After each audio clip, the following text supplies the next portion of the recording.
part of the Press Play Podcast Network. Look up in the sky. It's a bird. It's a plane. It's Superman.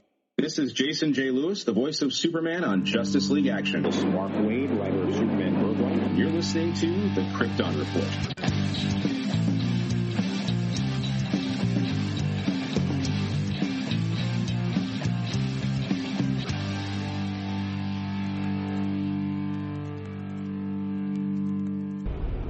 But, I mean, the Batmobile, freaking loved it. It was understated, but in the best possible way. It was menacing. And I told Tyler, I really feel like this is almost like Batman Noir. Yeah. Because it's like, it's so heavy. It's so heavy. There's so much weight to the film. And I feel like if you're used to, like, campiness of Batman, that this is definitely not going to be your flick. But if you read the comics and you know the heaviness that is there with the storytelling, then you're going to really appreciate what's present, I feel like. At least that's what it is for me. Okay. I'm talking a lot. I'm sorry. No, you're perfectly fine. You can talk all you want. Like you said, there's a lot to process. There's a lot of story. Pattinson and Kravitz did an amazing job. I think everyone did. Oh my god, the freaking talent in this film was just awesome. I was, like, floored by who the Riddler was. I didn't look these things up prior to, so I didn't know who he was. So seeing him at the end, it was surprising to me, but like hell yeah! Like I could see it. It was so good. Oh, he is great. His performance was off the chain, and he was also. May I add here, like, I was unnerved. Yeah. I was unnerved a lot of the film by his, you just never knew where he was, what he was doing. It was like, yeah, it was intense. It was exactly how you would imagine a real world Riddler to be. This is not Riddler of, this is not Jim Carrey. This is not Jim Carrey. Yeah, thank you. That's what I was trying to, like. This is comic book Riddler. This is how it's been for a while. You know, I can hear the boots still, the spur boots, the heaviness of the boots. Just. See, I like driving down the road now with the Batman theme in my head. I'm going to try not to hurt anybody as I'm driving, but I'm just saying, like, you know, makes me feel BA. So recently we did that podcast with, oh, you are BA. You're always whatever. BA. No, like, we did that look back at 89 and Batman Begins. Yeah. Okay? And it's interesting what each era thinks of as a realistic Batman. Mm-hmm. Because, honestly, watching this and then looking at Begins looks too polished. Yeah. And as far as his real-world isms, like, his real-world isms in that movie is like, he's getting it from Wayne Tech R&D. Yep. This, he's building it all himself. I mean, holy cow. Yeah. It's like you respect him even more so, because it's not daddy and mommy's money as much. Like, we're not being force-fed that. It's like, I don't know, it's really impressive the way that they did this, and I feel like it really goes along with today's culture, you know, and even our real world today, you know, looking around at all the events that are going on, this felt like it could literally be dropped in the middle of our world right now, and it'd be believable. Yes. You know, I'm thinking back through, like, okay, what are Batman tropes or things, staples, so to speak, that we didn't get in this? Well, we haven't got to see him, and I think it's all set up for the sequel. Mm-hmm. Him stepping back out in the light as Bruce Wayne. Him taking ownership of his company. Yep. Him working on this renewal thing and where that money was going, because they said it had no overseer. Yeah, what's interesting is, like, I feel like Batman Begins definitely tried to do that, but this is different. Like, this is like, yeah, he was a recluse, like, straight up. And him stepping back into his family's power would be amazing to see in the next film. Like, that wasn't the story. Right. The story was so much more. This was also the story of a vigilante becoming the hero. Yeah, him actually defining, like, who he wants to be. I think that was huge. That's got to be one of my favorite parts of the whole film, was when the guy looked up at him and said, "I am vengeance." And that's what he was known as. And then I feel like that was the disconnect between, I could say so much right now, that was the disconnect between him and Catwoman, is he was no longer taking on the role of vengeance. He was taking on the role of hero, and realizing that he's more about peace and helping and maintaining, everyone's safety. Like, I don't know, it was really cool. It was really cool. I do wish, like, this is kind of corny, but I do wish at some point he would have been like, "I am Batman." Like, you're right that it's extremely corny. But every Batman gives us the "I'm Batman" line. Yeah. Okay. Affleck didn't give it to us, which sucked. We didn't get the "I'm Batman," and in this he's just "I'm vengeance." Like, it'd been awesome if he maybe would have done the "I am vengeance," "I am the Knight," "I am Batman." Now you're just going there. Heck yeah, I'm going there. I mean, okay, Matt Reeves straight up did his comic book homework. Yeah. Homeboy was dropping little clues throughout the whole thing. Okay? Straight up, if anyone has not read Earth 1, go read it now. The Earth 1 3 trade volume, 1 and 3 definitely play into elements of this story. He definitely pulled from that. I mean, he even said, like, during one of the interviews, like, this is a different Earth. Like, just flat out, like, trying to establish how this is not part of the continual DC films. Like, this is a different Earth. And he said a number, and a lot of times when they do that, they're just throwing something out. They don't, whatever. Yeah. Yeah, I mean, that's the thing about this film, is, like, you can't go into it expecting another Bale Batman or Keaton Batman or, whatever. Like, it is its own entity entirely, which is exactly what we needed. If we were going to get Batman, this is what we needed. If you're going to do another Batman and you weren't going to do the Affleck solo film type thing, you had to find a way to detach and start again, but with something fresh. Do you know how refreshing it is to me that we just watched a Batman film that wasn't all about the bells and whistles and the pretty stuff? Like, or the things that, like, make you go, "Oh, yeah!" And you want to stand up and clap. Yeah. Like, it was a detective story. It was. And we got to see him, like, develop into, his character's got to grow. Yeah, I mean, absolutely. This was such a great, like, foundational film for this version of Batman. And honestly, it might go down in my favorites. I'll be honest, mainly because of the storyline, the telling of everything, like the feeling of it. It felt gritty. Yeah. It looked beautiful. It was beautiful.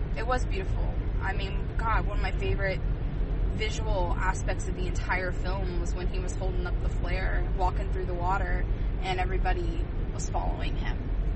That was just, like, everything. That made the whole film for me. A little long, a little drawn out in some spots. Yeah, I will say, he took his time. Yeah. And I mean that not just, like, from telling the story, but letting scenes go a little long. Not quick cutting. Yeah. Because, I mean, there's probably at least a good 20 minutes you might be able to trim out of this movie. I'm sure. I'm surprised that it is as long as it is for a theatrical release. I think, though, if we did trim 20 minutes out of the movie, that we would be missing a lot.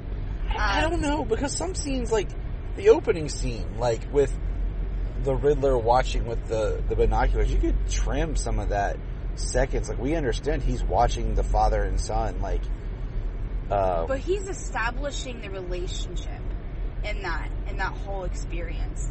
He's establishing that this man, who seems like a good man, is very much so like Thomas Wayne even, we're making that connection in that beginning shot. If we know anything about the Waynes in particular, and I think that is awesome. So I disagree with you there. Okay. I get what you're saying, and I agree with everything you just said. I just also like some of the scenes where Pattinson,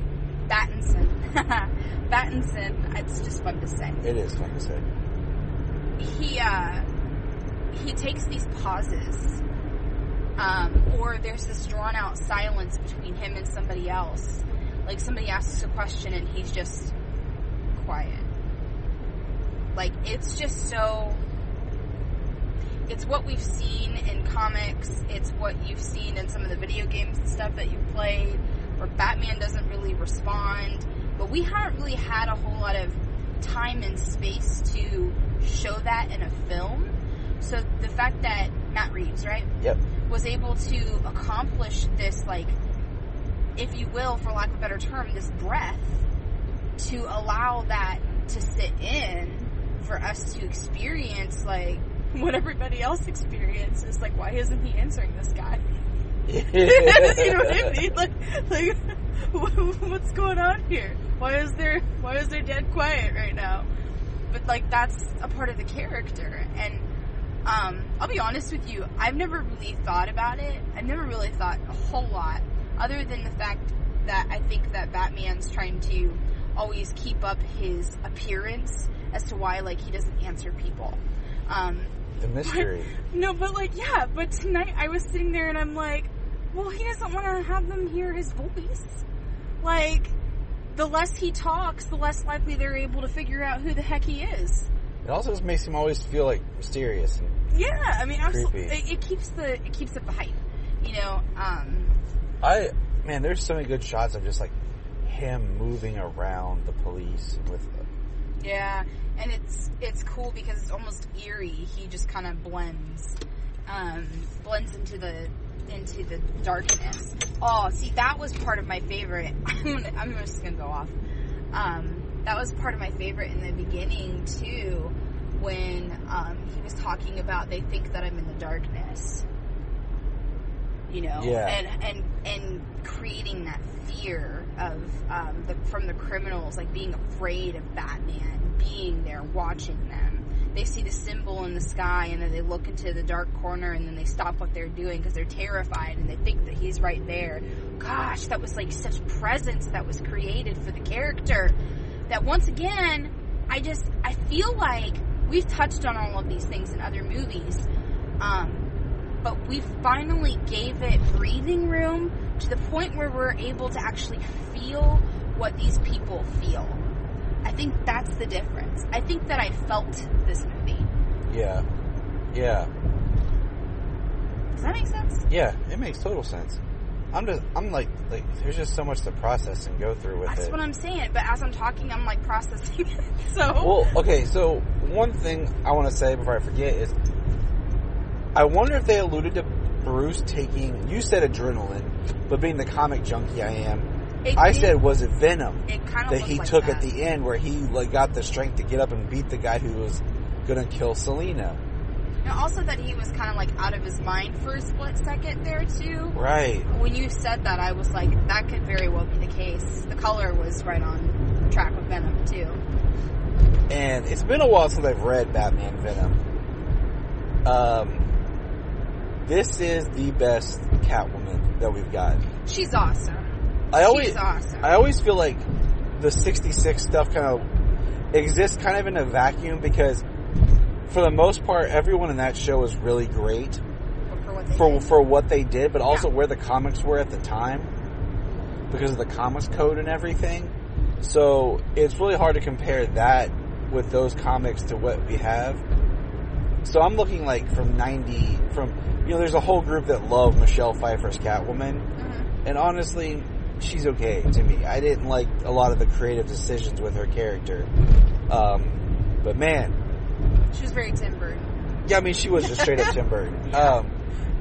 They did the daughter of Carmine Falcone. Jeez, yeah. They put in kind of the streetwalker-esseness, the rough beginnings, the hints at the Frank Miller-esque Catwoman. They just found a roundabout way of presenting Selina, and it worked. It reminded me a little bit of the New 52 Catwoman as well. Like,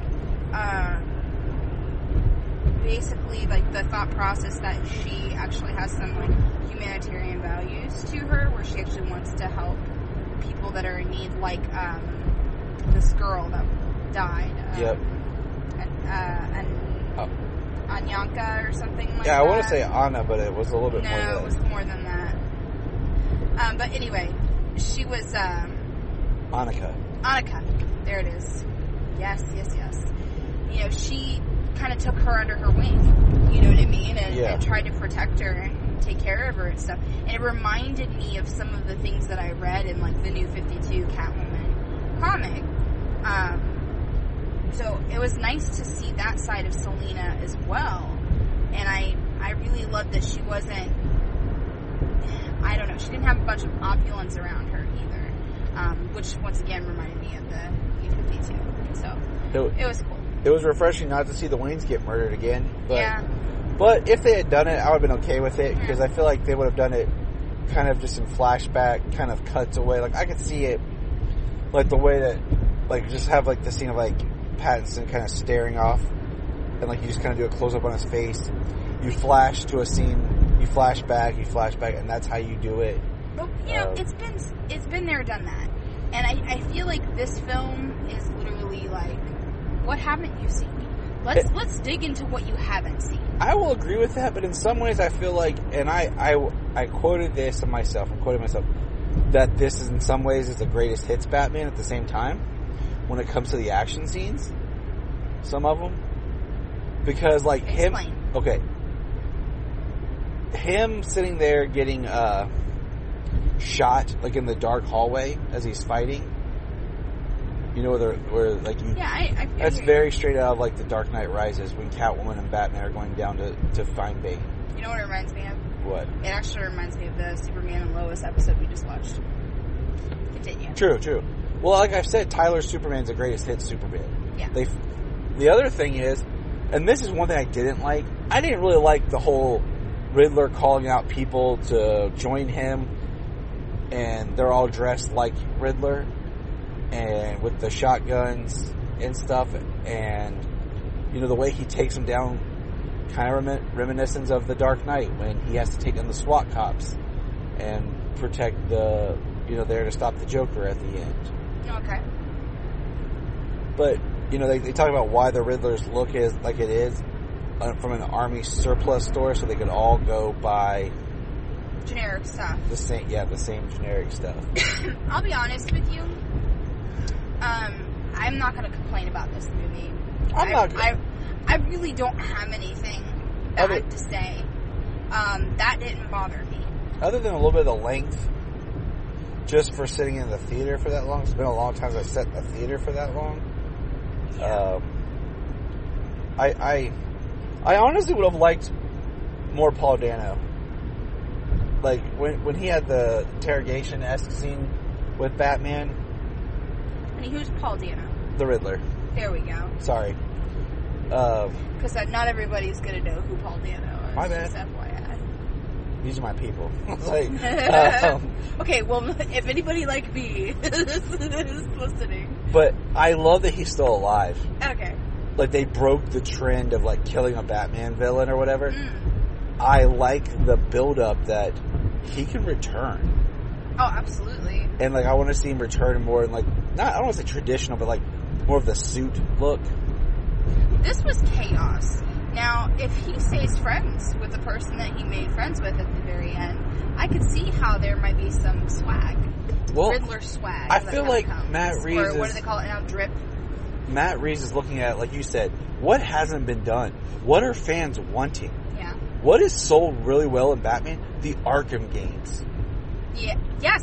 And see, that was the thing is, as I'm sitting back and I'm watching this, there were so many elements to it that I was like, man, that reminds me of the game. Man, that reminds me of the game. Oh man, that kind of looks like that. This is gritty like the game. Like there were so many things. I like the Bloodhaven drop. Yeah. That was cool. Mm-hmm. So let's see. We had Penguin, who is Oz, and they called him the Penguin. I like that. I really like his accent. They didn't try to just dance around like, the Penguin. And they didn't make him bird-like. Right. He was great. God. So I just want to throw that out that it ends on almost a 0-year type beat from the comics of, we have this Gotham flood and issues with the city, and it's going to get worse. And so we have the Penguin, we have Catwoman, we have the Riddler, we have a friend in the cell.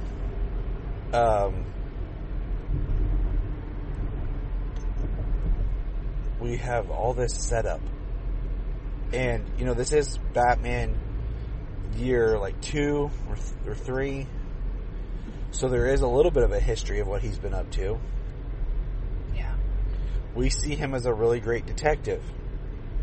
And, his Bruce Wayne, I'll say is good. But he's still forming the character. I was going to say, for what we had, it was good. We had brooding, dark, almost emo-esque Bruce Wayne, but that makes sense for where this character is. Exactly. So it doesn't bother me. Yeah. Once again, I have nothing bad to say about this. I thought I would. I really wanted to try to enjoy it as much as I possibly could, and I think that I accomplished that. And I can't wait for film 2. I will agree. I really want a sequel in this world. I'm more interested in... So, much like James Gunn got his little Peacemaker spin-off series... Train. There's literally a train. We're supposed to get a Gotham PD HBO Max series and a Penguin series. And after watching this, I want those. And I told you, the Gotham series would be an interesting place to bring in, Harvey Bullock, maybe Crispus Adams, Montoya, Flash. I don't know, any of the other, cop detectives that we've known from other Batman media would be really interesting. Sure.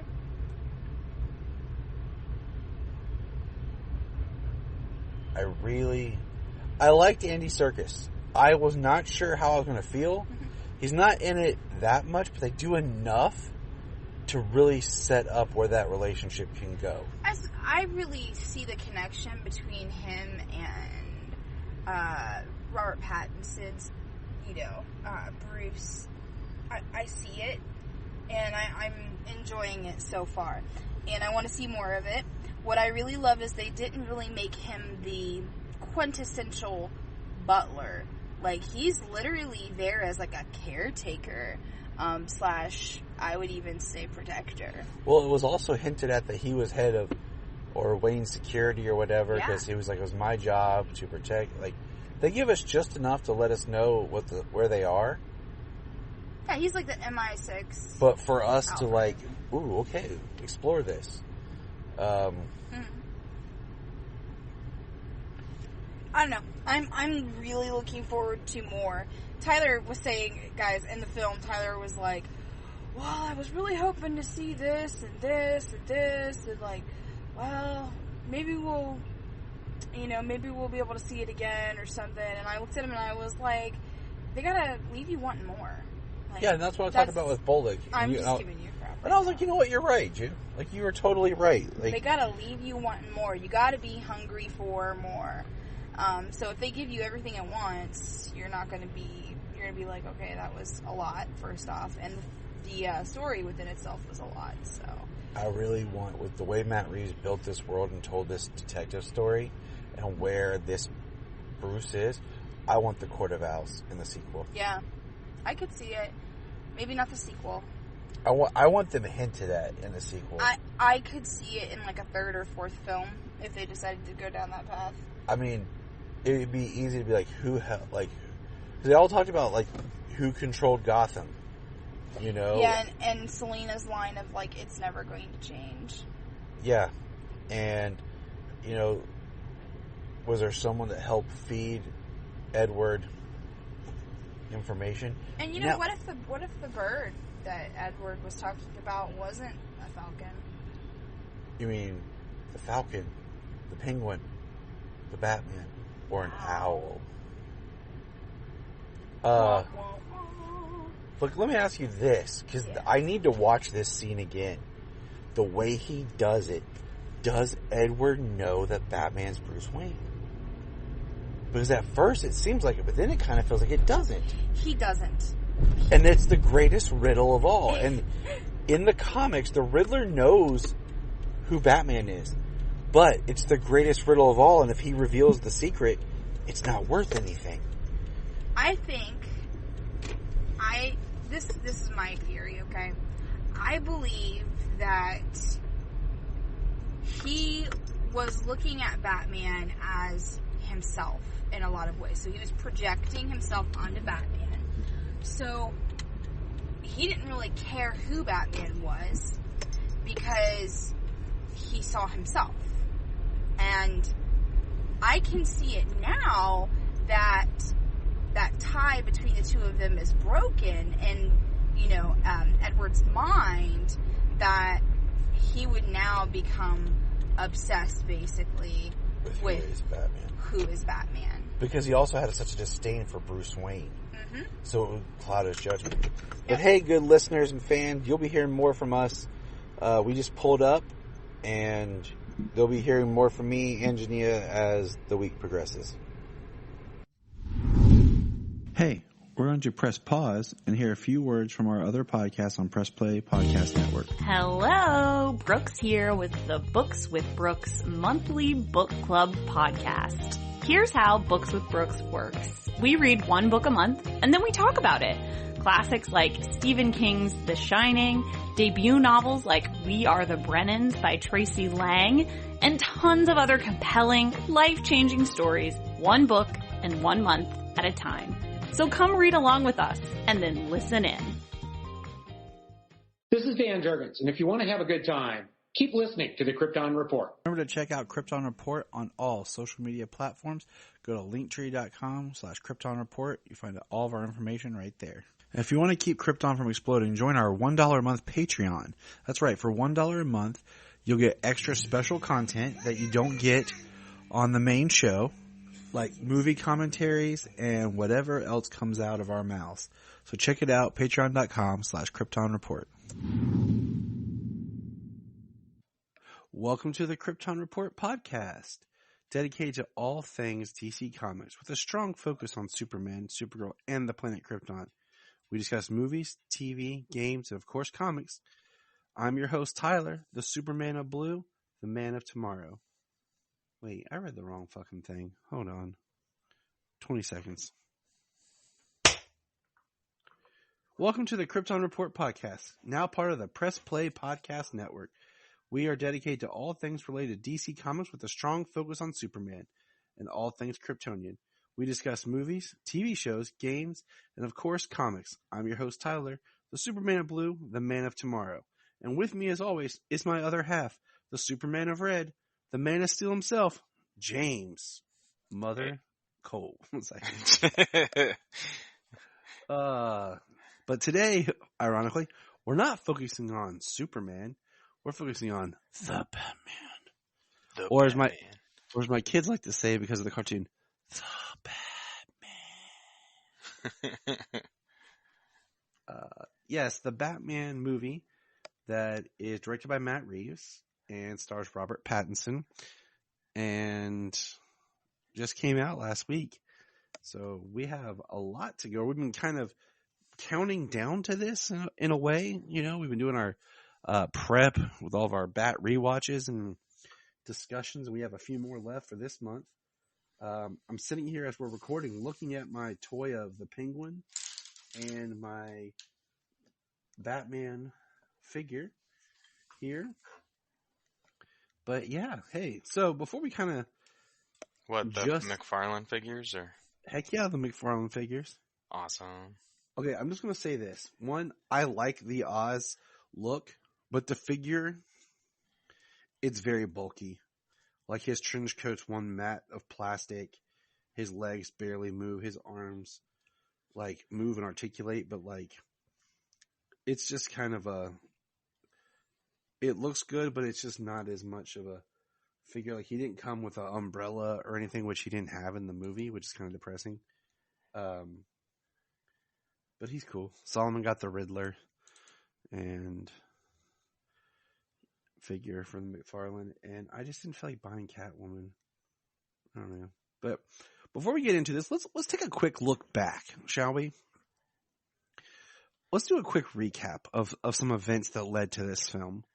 February 2017, Matt Reeves is announced as director of The Batman, currently the solo Affleck movie. And then blah, blah, blah, blah, blah, blah, blah, blah. May 2019, Pattinson is announced as the new Batman. And that, you know, we had gotten earlier in May that it was going to be no longer the Ben Affleck film. Pattinson is going to be the new Batman. It's a solo standout. And then in June of 2020, we get our first trailer. Here we are in March of 2022. Because of COVID, it was a 14-month shoot, wrapping on March 12th, 2021. The release dates originally was June 25th, 2021. The original. Pushed to 10/1/21, which was when we were really psyched, a Batman movie that starts at Halloween in the fall, the day before Jania's birthday. Yeah. And then finally, here we are, March 4th, 2022. Rotten Tomatoes has it sitting at an 85% critics with a 90% audience. IMDb has it as an 8.6 out of 10. And as of when I put my notes together, it had the estimated at 120 million domestic, 248 worldwide, but that number has gone up. I saw 134 million. So it's doing quite well for itself. I got two. I love you. I love you. Good night, Sayla. That's right. The kids are going to bed. I got two viewings. The first, which is just Jania and I. The second was Brian, me, and Solo in the theater that forgot to turn on the air. So that was not fun. So that's the quick background of just how we led to this. How many viewings did you get in, James? I've only gotten to see it once. Saturday morning. And I mean, that's great. It's just the thing about this movie is anytime you have a movie that's long, just starting to carve out the time gets to be more hard if you're going for a theatrical experience.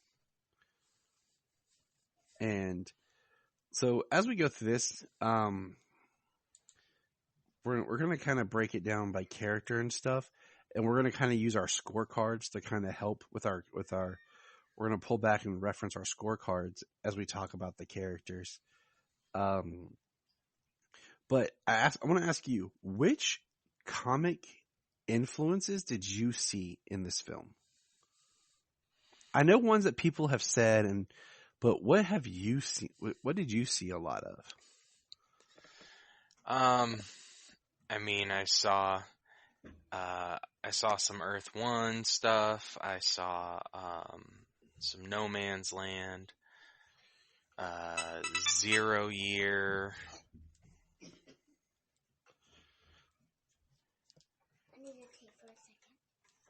So when I'm looking at, of course, there's a little bit of Long Halloween style of like the mystery, and it starts on Halloween.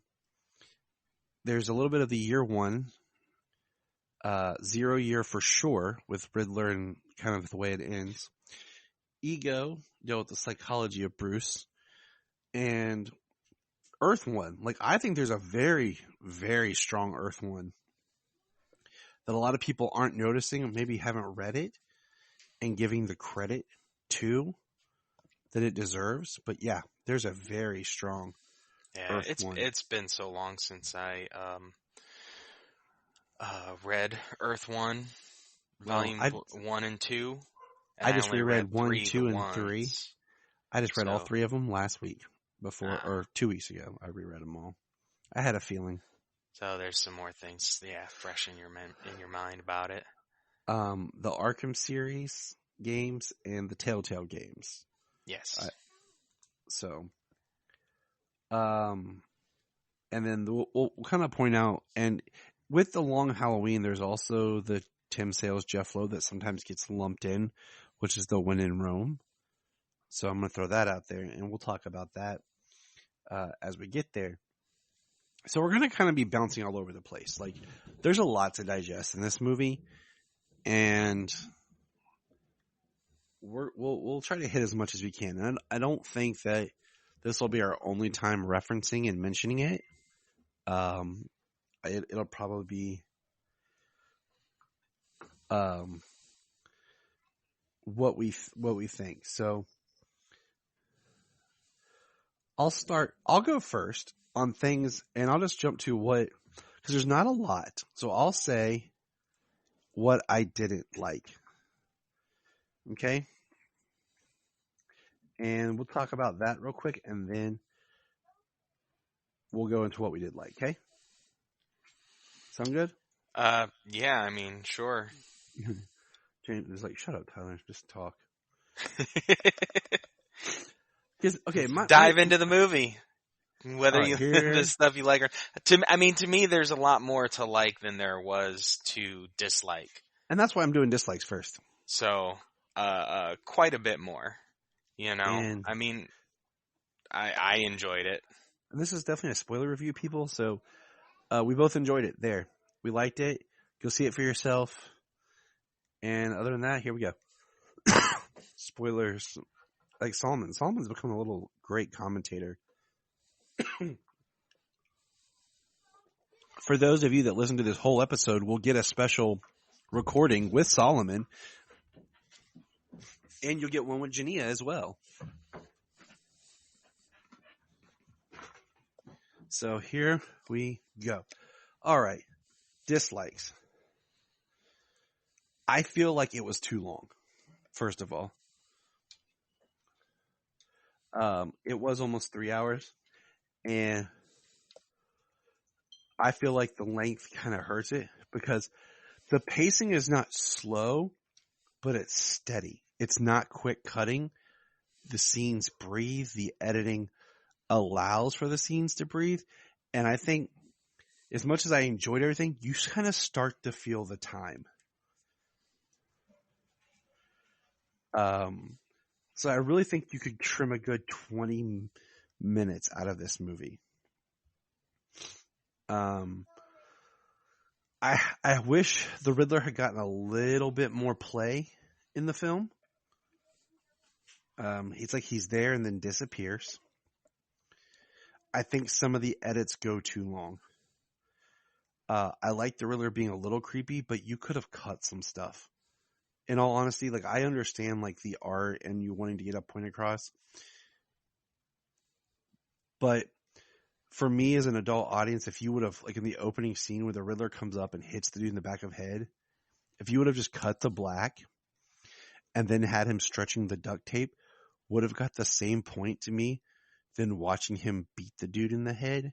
Because, I'm not going to go on a whole tangent here, but you are marketing this movie to kids also. And as much as the film was awesome and Solomon was okay, he did say like the Riddler was really scary. And he's pretty good about things. So that's what I'm just going to kind of say is because, yes, like I saw someone say, this is not for kids. Just let them watch The Brave and the Bold. And I'm like, yeah, but not every kid is like, loves the goofy, campy Batman. Like my kids can't watch 66. They're bored. They love seeing a real life Batman. And this whole thing has been so thrilling to them with like the toys, going to the store and seeing everything that I still think you need to keep a little bit that kids will see this in mind. And that's all I'm going to say about that. Let's see here. I said, yes, the movie is PG-13, but so is every Marvel and every other DC film. So just keep that kind of in your mind. We did get our one F word in it. That was funny. Right. And I totally forgot about it until I saw it the second time. Like, oh yeah, now that I care, I let my kids watch the Snyder Cut. Yeah, I watched it. I saw it and I was like, oh, that's the only one in the movie. And then I did think that the title card was just bland. Like it was like Warner Brothers, the Batman. And I was like, oh, okay. Like I guess it's stylistic, but also like I kind of feel like after the Riddler killed the dude, it could have been like the Batman. But like it just kind of drops like boom, the Batman. Like, oh yeah, that's what you're seeing. But that's really my biggest dislikes. And as we go through the rest of this, I don't want to say, oh, I called it, but I told you this was going to be a greatest hits Batman movie. Like it was going to be a Batman remix. So for everyone out there pointing out oh, that's just like it was in this or just like this. Yeah. They're taking all the best from all the other Batman iterations and blending it into one. So, cause there has been a lot of comparison to The Dark Knight. And I'm not going to break it down by everything that's similar. So that was my dislikes. What were your dislikes, James? Mostly still just some of the aesthetic. A lot of it looked great.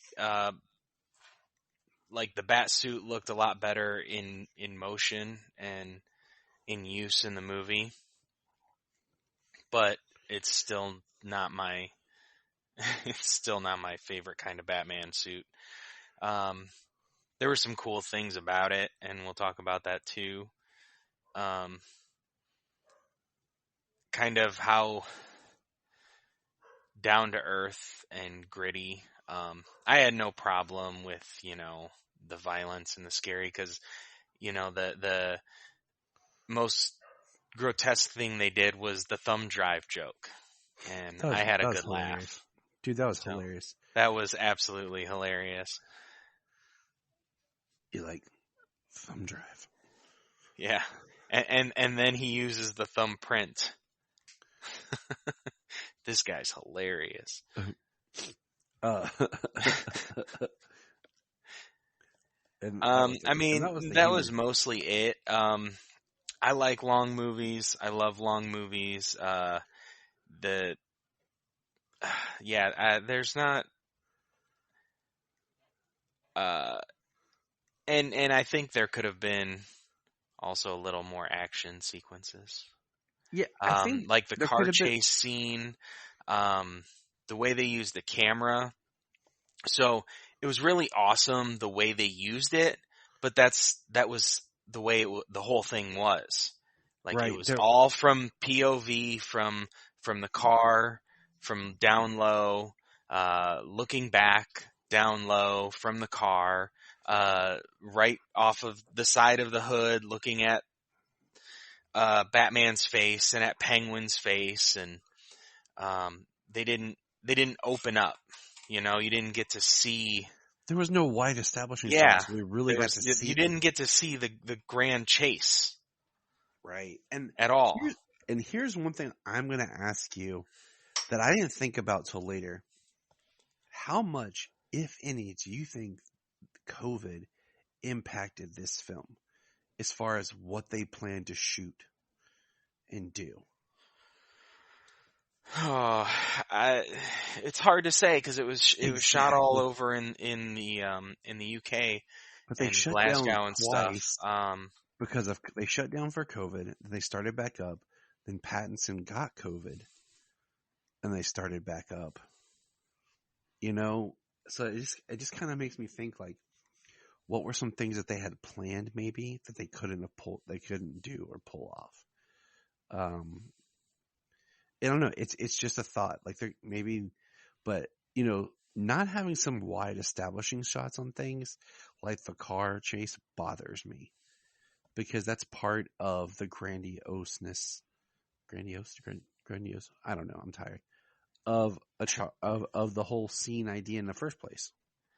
Right. And then like the squirrel suit. I mean, like I said, there wasn't a whole lot that I didn't like. Like, so a combination of some things I liked, like even though they use like the squirrel suit and they use some like real life type gadgets in a way, you know, not all of them were like the contact lenses and stuff, but, the way that they just existed and there was no need to explain them.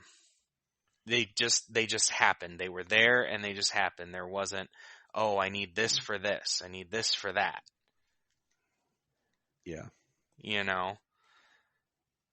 It's weird because but like through the flying, you know, it was all like the views that they had were really awesome. The way it was shot, him coming off the building and flying through, but there were still no wide shots of him like flying through the street. You know, a lot of it is, think about this. This is a Batman movie. And I say and that's my favorite part about this movie. He spends most of his time in the suit. And that's probably one of the good things about this suit is it does look more comfortable than any other bat suit. The other thing is, and I thought there's really no character interactions that doesn't involve Batman. The ones I can think of. And that's the reason why you don't get as much Riddler as we were hoping for, because it's only through his interactions with Batman is why you see him, and keeping him hidden was part of that. We see the opening kill, and then that's really one of the few times you actually see Riddler being front and center without Batman. You know, I mean, he's got his videos, but Batman's watching them. Yeah, and then Jania said the Falcone and Catwoman scene when Batman's trying to get to her is another like large kind of set piece that didn't have him in it. And then, you know, even when the Riddler kills Gil, Batman and Catwoman just kind of left the area. So, I mean, other than that, like, and that was it's not an issue, but we'll get to a bit more. One of my things about Gordon is we never got to experience Gordon outside of just being next to Batman. So, like, we don't know about Gordon, like, is he married in this? Is he divorced and second married? Does he have kids? What does it look like him working, you know, when Batman's not around? We didn't get that kind of character development with Gordon because everything is so much from Batman's perspective. Even some of our other characters that we'll get to. So it's interesting. You know, that's a different approach. It's definitely, you know, the noir detective story approach. It's refreshing and kind of like, oh yeah, interesting. But it's also how even like, I'm just going to say this, okay? I'm going to say this real fast.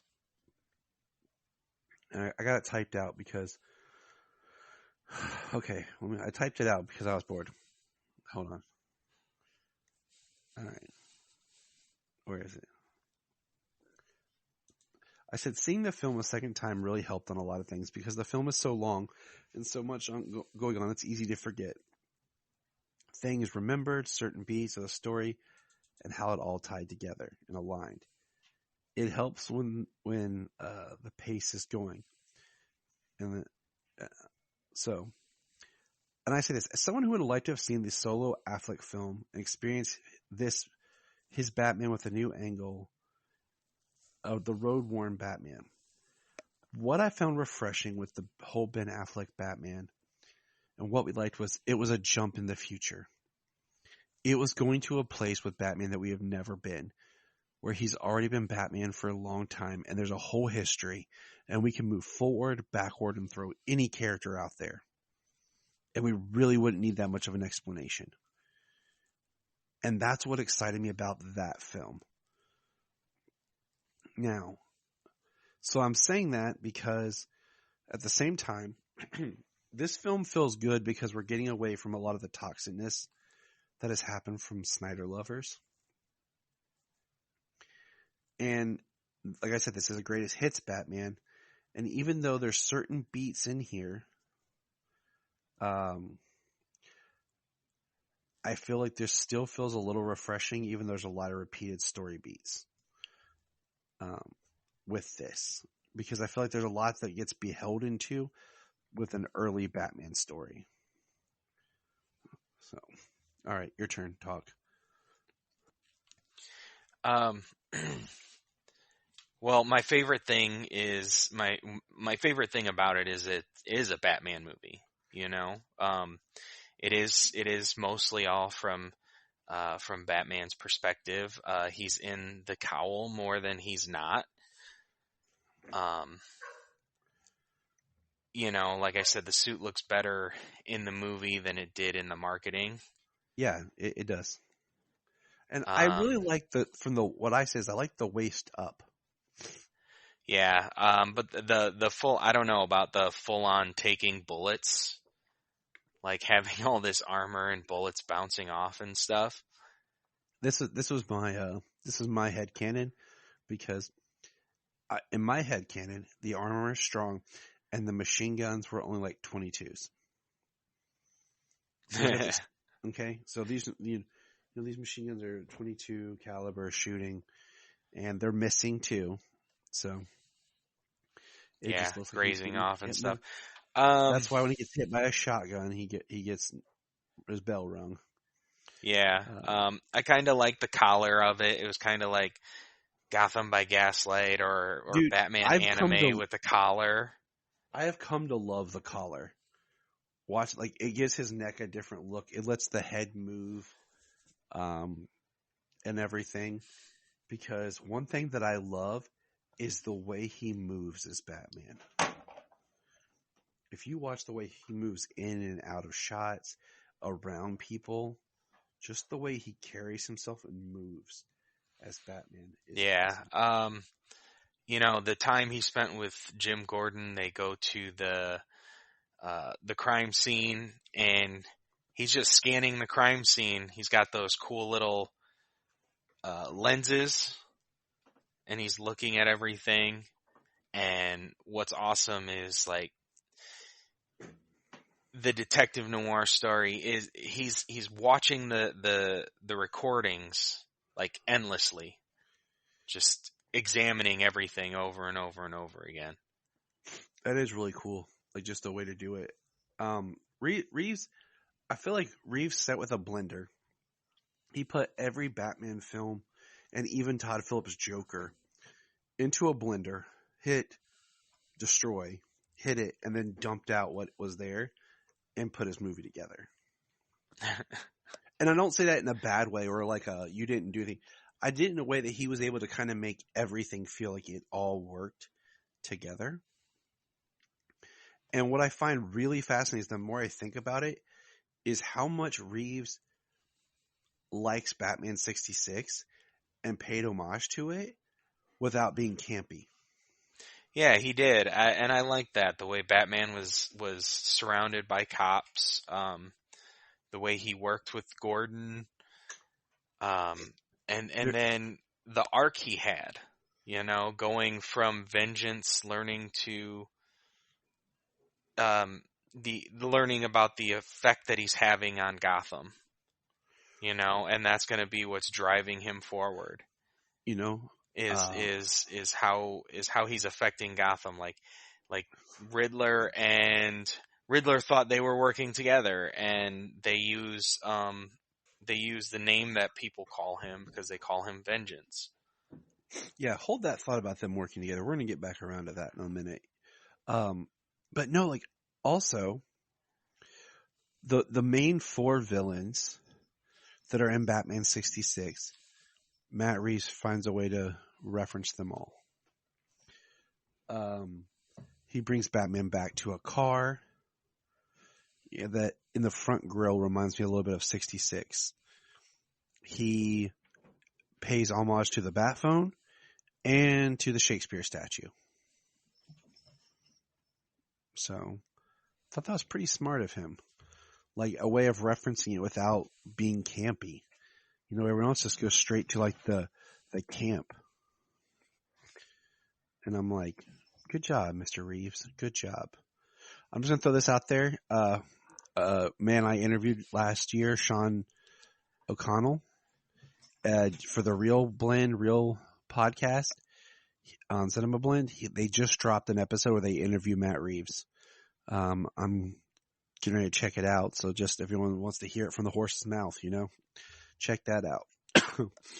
Awesome. I have no familiarity with any of Matt Reeves' work.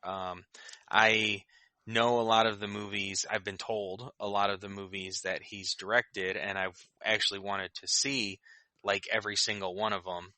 Just never worked out that way with everything that's out there. So I've never seen one of his films. So just watching this, a lot of I like his directing style, his cinematography, the way he works with his DOP, the way he structures a film, letting a lot of the story unfold visually as well as the dialogue and character interactions. So for it being my first Matt Reeves film, he makes a hell of a film. I was impressed. I love Cloverfield. I've seen that a lot because it's one of my favorite found footage films. It's in my top 3 favorite found footage films. That's a lot of similar sounding words. I watched Let Me In. I've seen it twice because my roommate in college loved the original Swedish version of Let the Right One In, and he was obsessed with it. And I watched the Matt Reeves Americanized version, which made some tweaks to the story. And I was like, okay. And then I've seen his 2 Apes movies, but I've only watched them each once. So I've not really studied Reeves' work. So that's just so like characters, Turturro was, he was really good as Falcone. He was not over the top at all. He just, he had the subtlety of his performance, and like everybody he was in power and everybody knew it. I have a love-hate with Turturro's Falcone, and that's nothing to do with him. It's because it's one of those things where I've just gotten so used to John Turturro in comedy because my dad and brother were obsessed with Oh Brother, Where Art Thou, that it's very hard for me to break away from hearing him as Pete. And I know he's done a lot of dramatic work. He's worked with the Coens, and of course he was in what do you call it? The Big Lebowski, and then I think about Lady Killers and Secret Window and stuff. So I mean, he's done a lot of great things, and there's a lot more too. But it's still very hard for me to not hear and see him as comedic. But I think one thing that did really help is he always had sunglasses on. Yeah. And I did like that how they did the mob. That Oz is set up in a way, but yeah, he was good to be really more of the Italian mobster, that Carmine should be, compared to what we've got. Like, I didn't like Falcone on Gotham. He was great in Batman Begins, but I didn't feel the Italianism of the monster. But yeah. Penguin, that I mean, he's unrecognizable as Colin Farrell. So real quick, Penguin. We're gonna blend in our scorecard as we do this.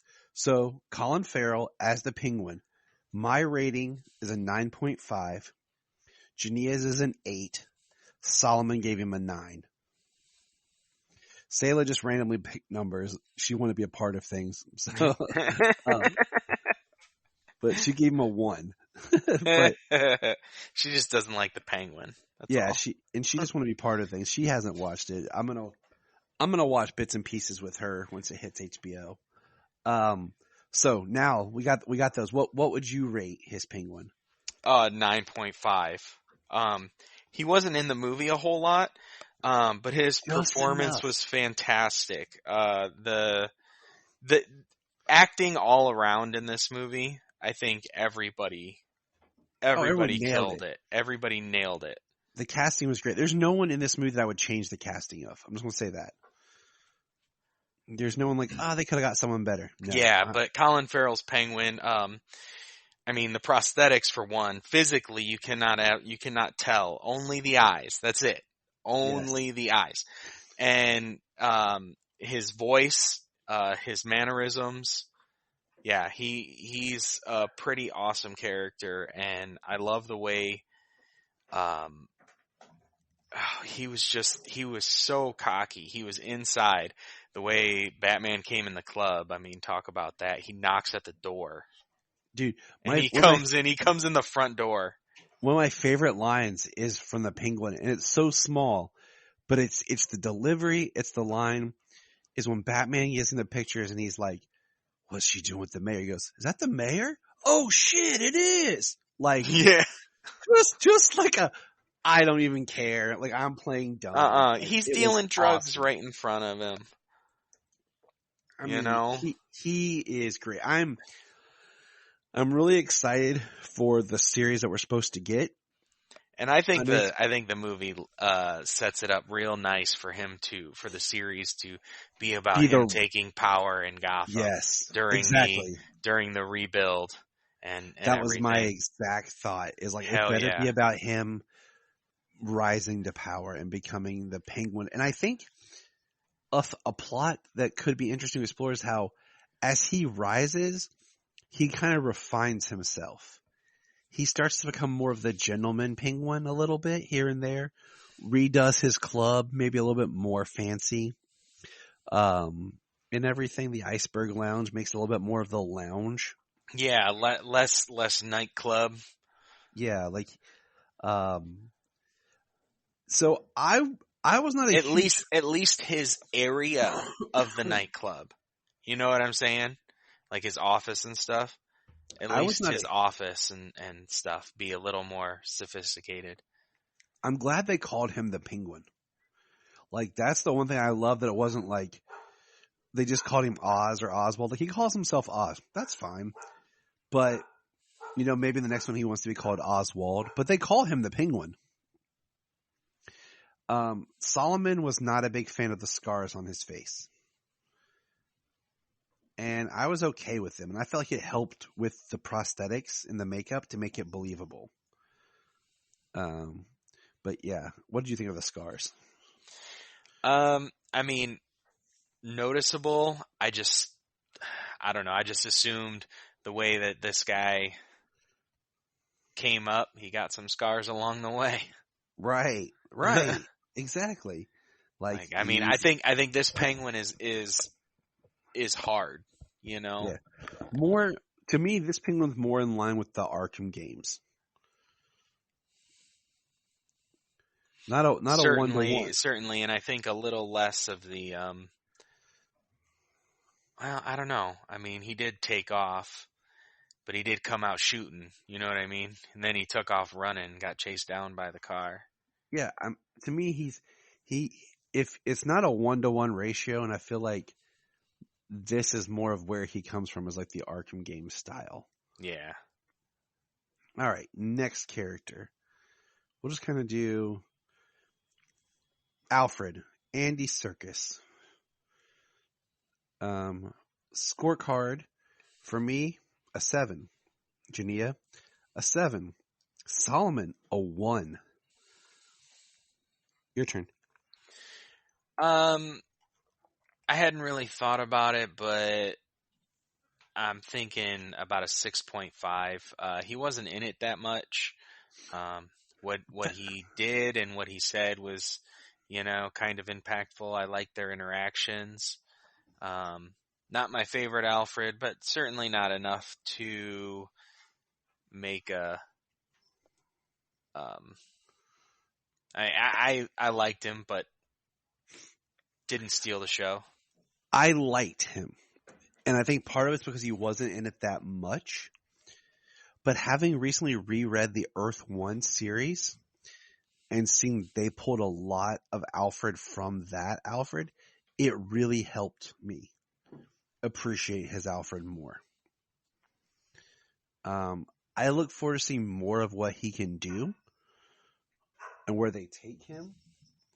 Well, certainly part of it might have been he was shooting, or he had to direct Venom, so Venom 2. Venom.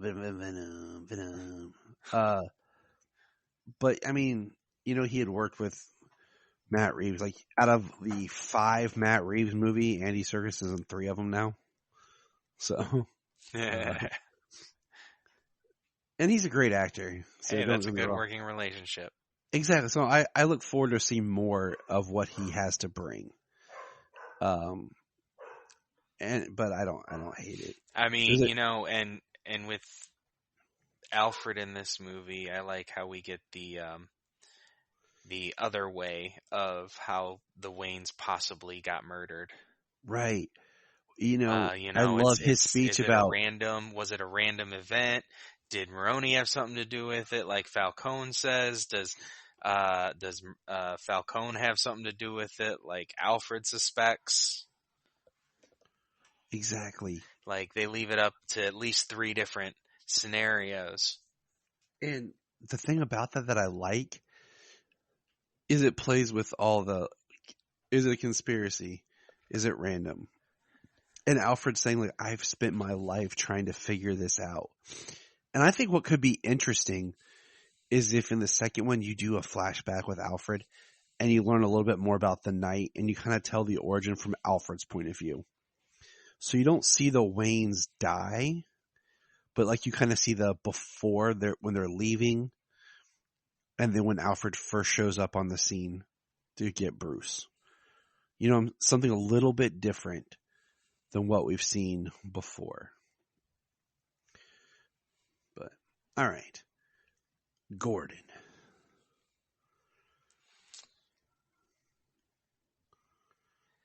What rankings you got over there for Gordon? All right. Mr. Jeffrey Wright is Gordon. I gave him an 8.5. Jania gave him an 8, and Solomon gave him an 8. Oh, I give him an 8. Especially the way they were in the interrogation room after the bomb went off and killed the DA. And he's like, you're gonna have to hit me.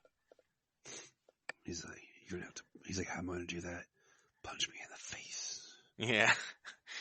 He's like, they'll know. He's like, not if you punch me in the face. I just like when he's like, "Do you trust him?" He's like, "I trust you." He's like, "And I trust you." Yeah, So that was really good. So I like that they have this relationship already. Yeah. And you know, I'm glad that they don't. I don't want to see it all start from the see, beginning again.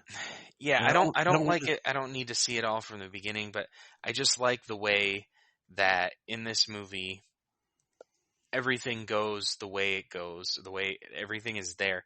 Like this masked vigilante working with Lieutenant Gordon, coming to crime scenes full of cops, you know, being inside of the police station basically, and you know, he's being touched, but he's assaulting officers, and he's still able to you know, get out of there and work just the way he does. And like I said, the way that all the gadgets are there, there's no explaining away any of it. And, you know, you don't need to. I agree.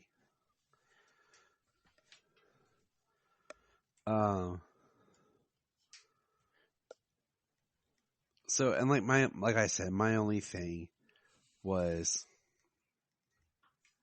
we never got Gordon outside. So I want to know more about him. And that's kind of what's holding me back on.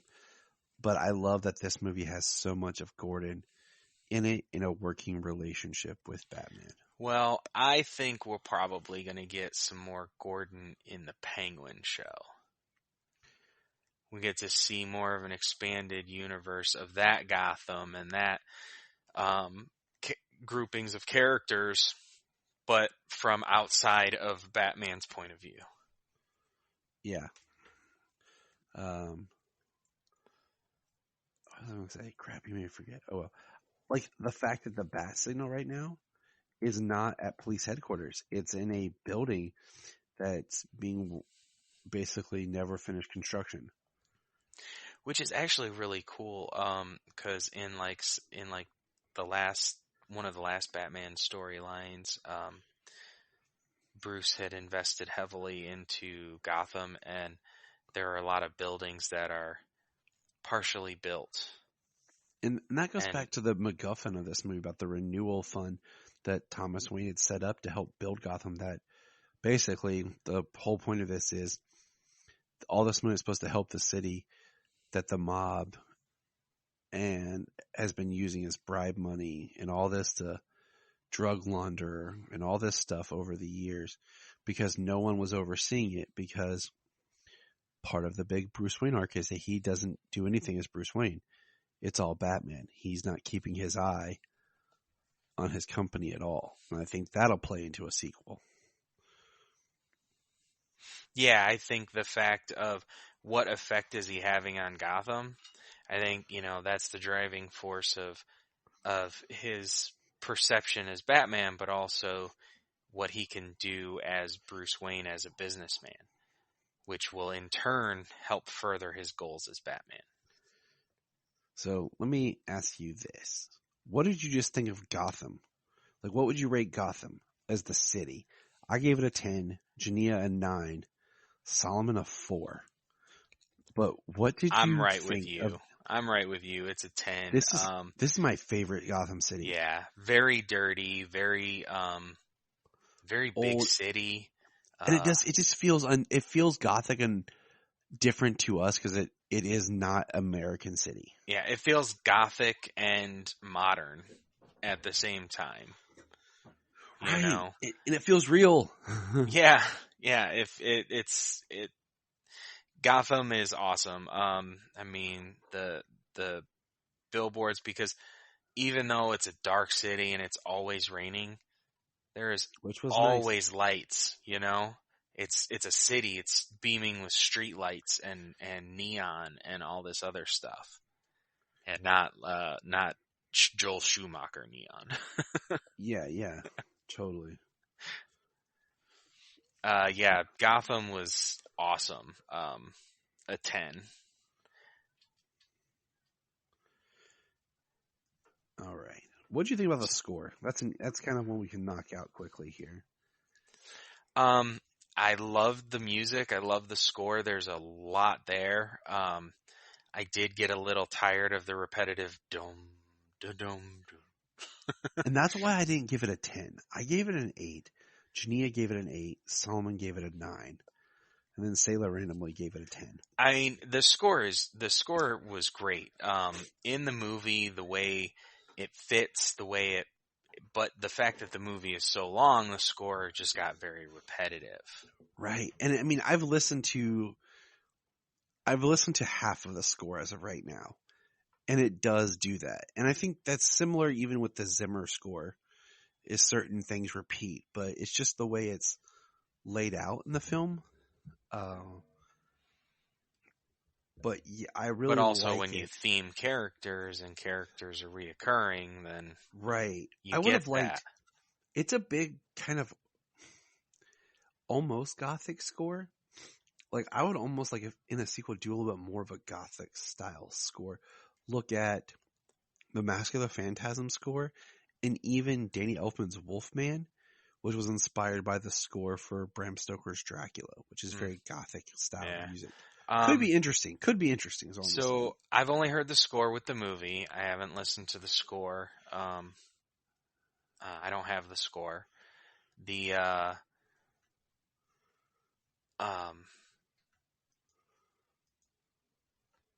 Riddler song. Sorry, I was I lost my train of thought. Like, the Riddler song. I knew I had heard like parts of it before.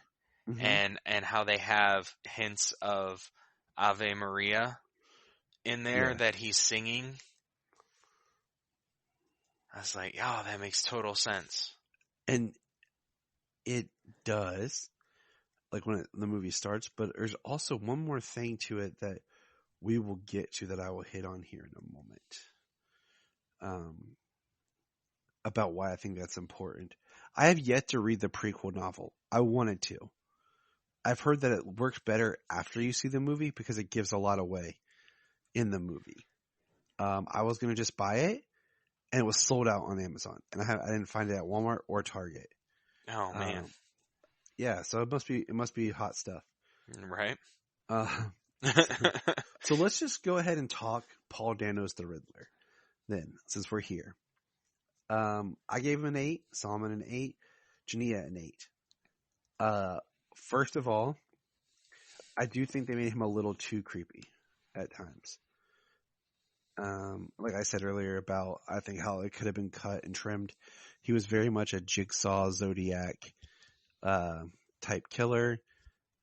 But at the same time, in the latter part of the movie, when Dano really got to act, he did bring the character to life. Oh, majorly. His outfit suit made a little bit more sense when you figure out what his plan is all along. Because he made it so that all these, I mean, we're spoiling it, copycat people could go buy the exact same thing. So they could all dress like the Riddler to attack at the end. So that made sense. Question for you, his white glasses, did it make you think of Jim Carrey's Riddler, the white glasses? No. This is part of that whole mixing up Batman remix. So you know what? I didn't really think about so the only glasses I have a hard time picturing the glasses he has before he goes Riddler. You know? Yeah. I'm having a hard time picturing those because the ones afterwards, he just gets the same glasses as Bruce. Yeah, probably expensive ass frames and stuff, you know, like 90 grand. Right. Just the frames made of plastic, solid gold frames with 18 karat gold hinges and crap. Yeah, probably. You know, right. But, all right. I think. I mean, him out of the mask is like a 9.5, you know? But as an overall character, I'd have to, give it an 8. Mostly because of the look. It knocks it down a little bit. Overall, I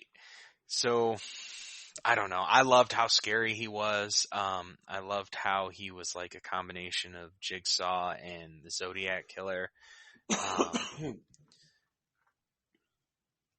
The overall plan. I mean, I guess the only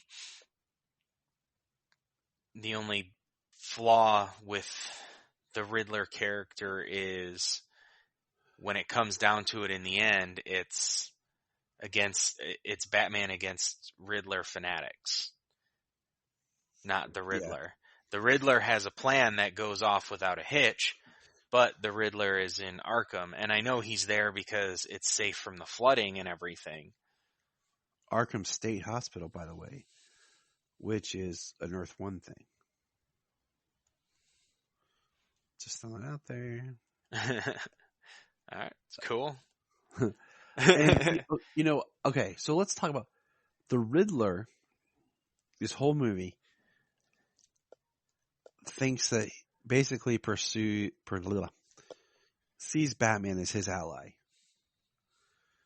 as somebody he's working with. He thinks they're the same. He talks about how I know you. When you put the mask on, that's the real you. You should have seen me in my mask. That was the real me. It freed me.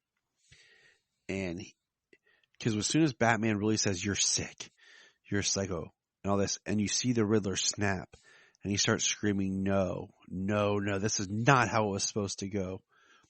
That's a big change for him. And I think it's at that point that we could, because first of all, he lives. I'm so happy all the villains live. Except Falcone. F that guy. He lives, and I think that helps set up for him to return to be more of the Riddler. Because I thought to myself, like, Batman really didn't get to solve the mystery as much as he started putting pieces together as things and clues were revealed. Like, he solved the clues, but he didn't stop the Riddler per se. Like, the Riddler let himself get caught because he was thinking him and Batman were working together. Yeah, so he didn't actually stop him, take him down. Oh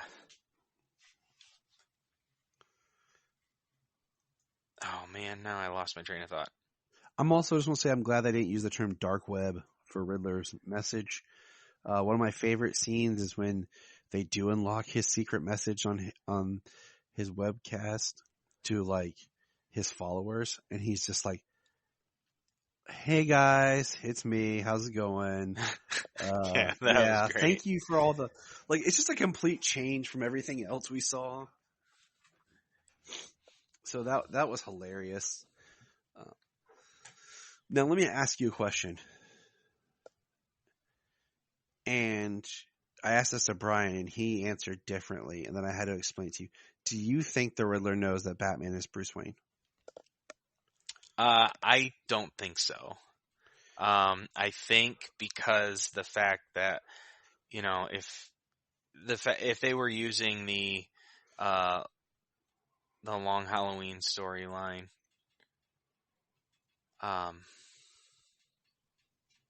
is that one or is it something else? Hush. Yes, Hush. Yeah. It's like, I know I'm getting something confused. You're like, it's Jeff Loeb. Right. The Hush story, I think that the reference, that the way it was marketed, Janine and I talked about this, was it plays out that he knows. But then when he says, we almost got him, Bruce Wayne, he got away. And then he keeps talking. You realize he didn't put it together. And I think he will. I think if you look at it, he was so obsessed with thinking that Batman was just like him and hating Bruce Wayne that he couldn't see that they could be the same. But now that he's seen that Batman's against him, he'll put it together and hate Batman even more. Yeah. Yeah, that makes total sense. I don't think so. I think, and the subtlety of Pattinson in that scene where every time he says Bruce Wayne, he just kind of the corner of his mouth just shakes a little bit. You know, like every time he says Bruce Wayne, like he's sure that he knows who he is. Because he even says it weird, as if he's trying to say it so that he's acknowledging you're Bruce Wayne, and the camera doesn't pick up his mouth. Yeah. It's just he's in the shadow, so he doesn't give anything away, and when it's revealed he's not, he just has a rush of relief. Because we find out that Edward Nashton was an orphan in the orphanage that was Wayne Manor. They donated Wayne Manor to be an orphanage to the city, and they lived in Wayne Tower in the city. Okay, there's a change up, but it's still remixing things we had seen before. And when the Waynes died, so the Waynes come and they announce that they're running for mayor. And I'm thinking that when they announce it or whatever, the kids sang Ave Maria. Because he talks about singing it, and that's why he sings. He's obsessed with that song. And then when the Waynes died, the renewal fund never went to the orphanage, and the orphanage like had a fire and it burnt down partially. Bills weren't paid. Heat was off. Right. It just was left to ruin. And because Edward talks about the orphan, the billionaire orphan, Bruce Wayne, how everyone's like, oh, Bruce Wayne. Yeah, poor but Bruce Wayne. Bruce Wayne got billions. Real orphans who had nothing. Yeah. I mean, a loss is a loss. An orphan is an orphan, but a billionaire orphan doesn't have the worries but he in also their life of an actual orphan, especially ones in Gotham who everything is taken from them when the Waynes are killed. And Bruce also had Alfred. No matter what, he wants to fight about it or whatever. He did have Alfred. And that's part of, I think, his story is, once again, realizing more importantly that he did have Alfred. Yeah. But so yeah, I mean, that made the Riddler really effective. Okay, moving on. I want to ask you a question. Did the Batmobile stall out at first when he revved it up in the scene? I don't think so. It feels like he was like, either he was trying to intimidate. I think he was trying to intimidate when he kind of like jerked forward at him. He was basically like, all right, come on, get in your car. Let's do this. Let's let's cause countless, instead of having to chase you, let me intimidate you in chasing you down so we can cause countless dollars in property damage. So what did you think about the Batmobile? We'll do it real quick. We're gonna so the Batmobile, the okay, so as a score, I would have to I give it a 5. The look, the aesthetic, I mean, I appreciate it that it's a car and it can do a lot of really cool things, but it doesn't look like the Batmobile. But the sound of it, man, does it sound amazing. It's intense, the chase scene is very kinetic and very intense.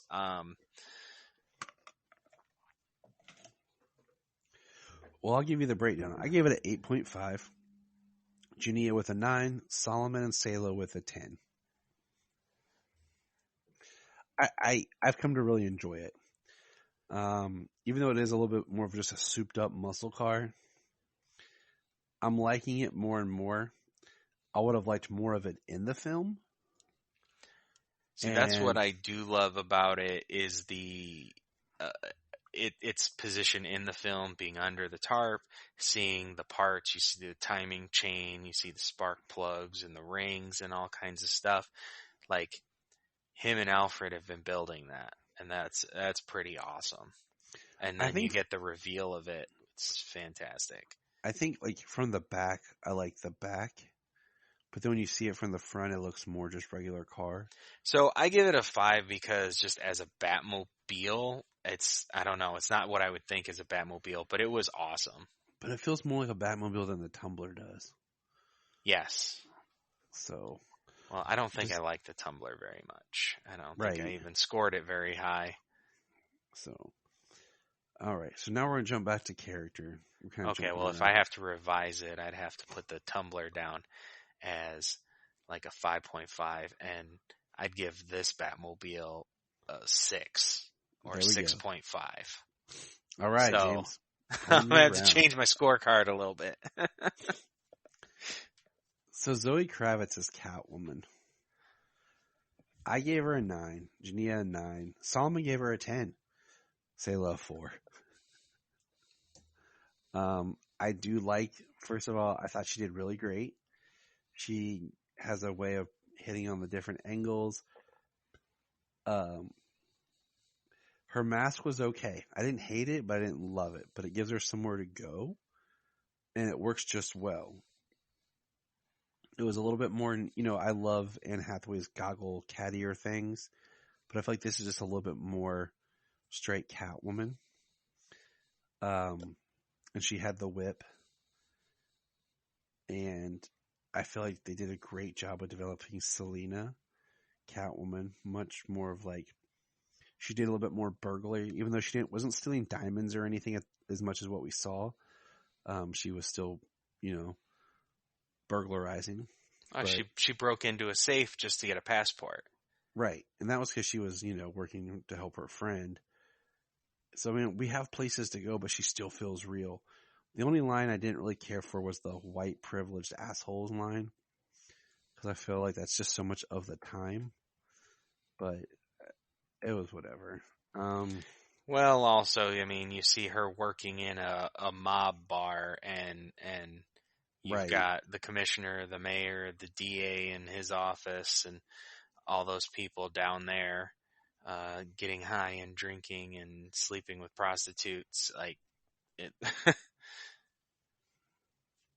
and they have it all and control of the city.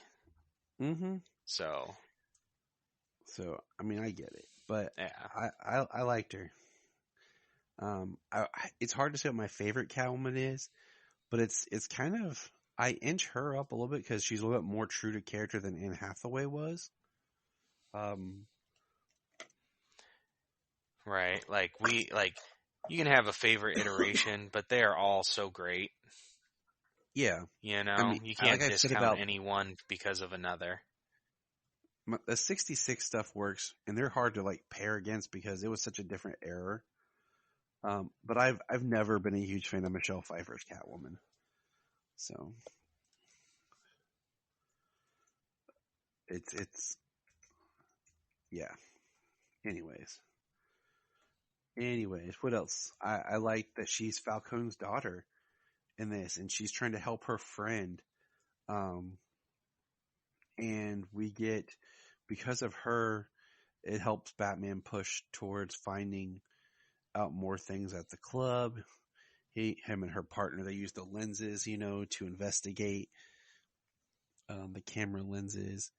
We meet, the DA, Gilliam, and, because of her phone, we get the Carmine murdering Annika. And it worked well. And, the way that it ends, where she's headed to Bloodhaven, maybe. So. At least a stop through in Bloodhaven, but, we're a little supposed to be a little too early in the time of anybody else being over there in Bloodhaven. Except for maybe like Brick or the Whale or what, Tobias Whale or something. Yeah. I will say that as dark as this world feels and as real as it feels, it still feels comic book. And I could see Matt Reeves doing Robin.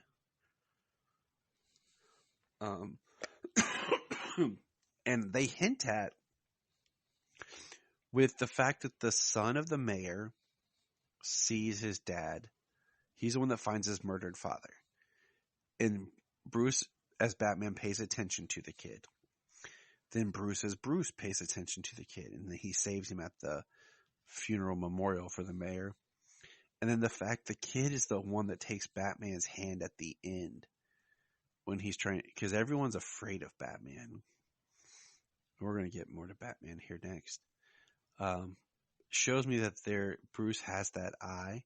So the idea that something happens with Dick Grayson and it just comes back around to him again. I could see it.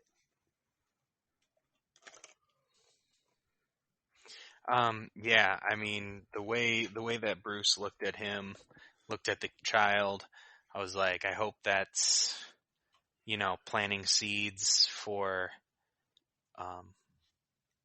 the fact that he has that he feels that way, he felt that way for this kid. He'll feel that way for Dick Grayson when he comes around.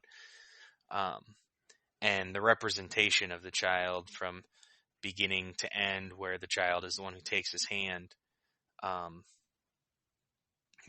then people trust him and Batman's there in the daylight helping people. Like, it's pretty great. All right. So here's another question. Did Batman kill anyone in this movie? Like every movie argues that Batman doesn't kill. We always find like in every movie where, I don't see a point in this where I feel like I have to argue that he killed anybody. No, not really. Not really that I can tell. I mean, he did throw a guy over a railing, but there was also a landing down there, but, and stairs. So who knows, but nothing really that I can pinpoint. Right. Interesting, right? Just a thought. Okay. So now, just want to throw this out there. There was nothing with Wayne Industries as far as the company in this movie, because even when we were supposed to be getting the Wayne Industry accountants, it cuts away. So, interesting. Definitely somewhere can be explored. I love the fact that the Nolan films is like reading Batman as a comic book, and this movie is like reading Detective Comics.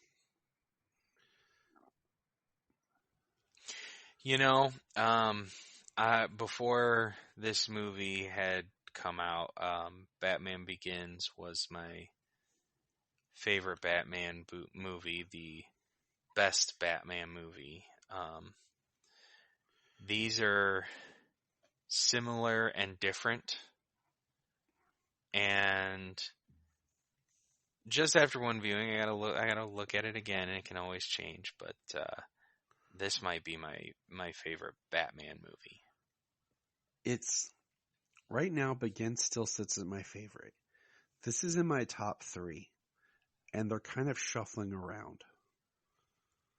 But with this, The Dark Knight and Batman Begins in live action in my top 3. But I feel like The Dark Knight and this kind of are shuffling because like which one might I put on more? So I don't know. We'll give it a little bit of time and see what happens. But it's in my top 3. There was no Wayne murder scene.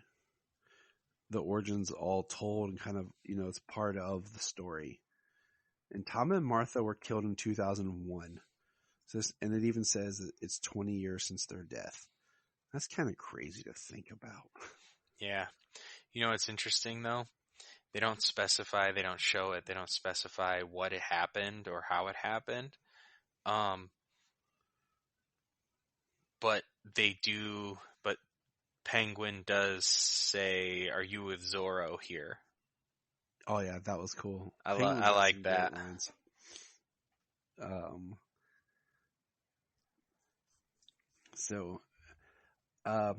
Crap. I lost my train. Anyways, we're getting there. I love the narration. very comic booky, but helping us get inside Bruce's head. Very noir too. So it just works. So the narration, I loved it too because it works. What I think is very interesting, instead of it being like an inner monologue, kind of a narration going over, it's what he's writing down. It's how he's tracking his journals, his journals, his journey as Batman and as a detective.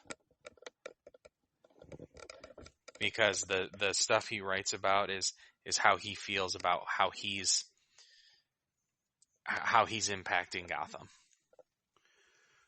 Mm-hmm. So that's why it works so well, and how the movie was bookended with it, because it was only at the beginning and only at the end. Mm-hmm. It was perfect. So let's finish out some of our scorecard points here as we lead to the big ones. The suit. I gave it a 7.5. Jania a 9. Solomon a 9. We've talked about it a little bit. I liked, from the waist up, the utility belt was too much of like a. I don't really want Batman to feel like I could go to a surplus store and piece it together. But this is a very like homemade, do-it-yourself Batman. And like I said, it's very in line with the Earth 1. I recommend everyone go read Earth 1. The boots are very generic kind of combat boots. But what I loved was they were weighted. And when he walked, you heard the thump of it. And Jania compared it to like spurs. When your old Westerns, when they're walking in. Like you just hear that sound. Yeah. And it adds to the fear element, because this movie is very much about the fear. And like the whole opening scene of Batman being something they're afraid of. They're never sure where he is. Everyone's afraid of him. Oh, the opening scene was perfect. So the opening Batman narration and reveal, yeah, it was perfect. So what is your thoughts on the suit, of what we haven't said completely yet? What new? What haven't we said? I still don't get what the things are on his arm. I know that he uses them, I don't know what. So, okay, so let me throw this out there. His grappling gun shoots out from underneath his gauntlet and out to his hand. Yes. So are those grappling bolts that automatically reload when it goes away? And that was one of my things. I wish we got to actually see the gauntlets do something like That's the only thing I can think of why they would be there, that they would have a use that they didn't show. That would make sense for Batman being able to repeatedly, use his grapple gun, which he did in this movie. And he had a lot of them, especially when he was fighting the guys up in the scaffolding, and he took them all out without killing anybody. Yeah, we might actually have to do a commentary thing with this movie in April. It would be kind of neat to do one that's recent as we watch it, since it's going to be on HBO. Right. It could be fun. So that takes me to his gadgets. I gave his gadgets a 7. Jania a 7. Solomon gave it a 10. I gave his gadgets a 7.5. Like I said, I love the fact that they were there and he just used them.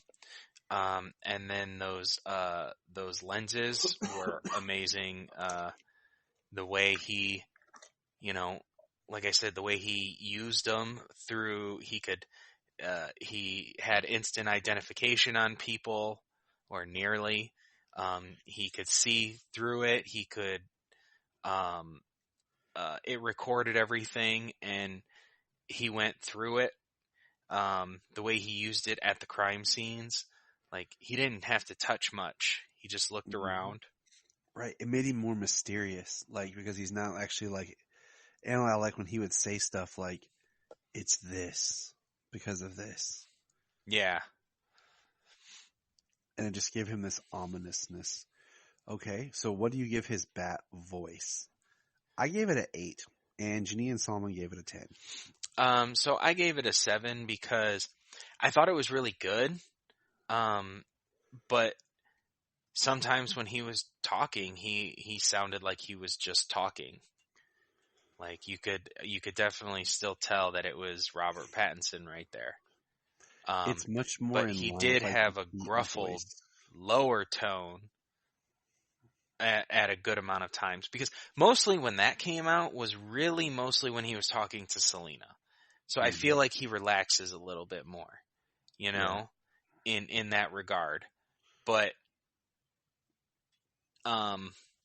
yeah, sometimes I could just hear him talking like Pattinson. And like I said, that's through one viewing, so maybe it was more when he was talking with Selena. And I didn't realize it because it's just, mixing more Batman in the cowl scenes, because we got so much of it. It was so great. I love that. It was Batman. It was a Batman movie. I hope that the suit gets more like refined in future films. Yeah, absolutely. And if you want bullets to bounce off of it, fine. They bounced off of Ben Affleck, and his was so comic accurate. So it doesn't really, you just expect it when you go to see it, You've got money, bro. You better have a really good suit like that. And you don't have to explain it. He has a great suit because he's Batman. There you go. Because I'm Batman. And that's one thing that bummed me in this movie is he never says, I'm Batman. And I think that'll be a big point in the next one. I think it would have more of an impact in the next one, because in this one he's vengeance, but in the next one he has a different goal, a different rep to kind of, achieve. Yes. Absolutely. All right, so we're just going to go through the numbers and then we'll kind of decide. We'll talk about it together. Bruce Wayne, I gave him a 5. Jania an 8, Solomon a 5. And my rationale is he's the broken man Bruce who's Batman 100% of the time. He hasn't really crafted his Bruce Wayne persona, his character yet. So it's kind of like how I talked about how with Christian Bale, he got 3 movies as a trilogy. And I look at his Bruce Wayne through all 3 of them. And he wasn't as high, Chase Smith, because of how I didn't like what he did in The Dark Knight Rises. So this Bruce, to me, be much more to examine once we have multiple Pattinson performances. But I put it at a 5 just because he's still forming Bruce Wayne. Well, see, I've heard a lot of debate about this, about his Bruce Wayne is not formed. It's not, but the Bruce Wayne that everybody's talking about is a persona, which he hasn't gotten there. So, I mean, at this point, his Bruce Wayne, he's Batman. It's one and the same.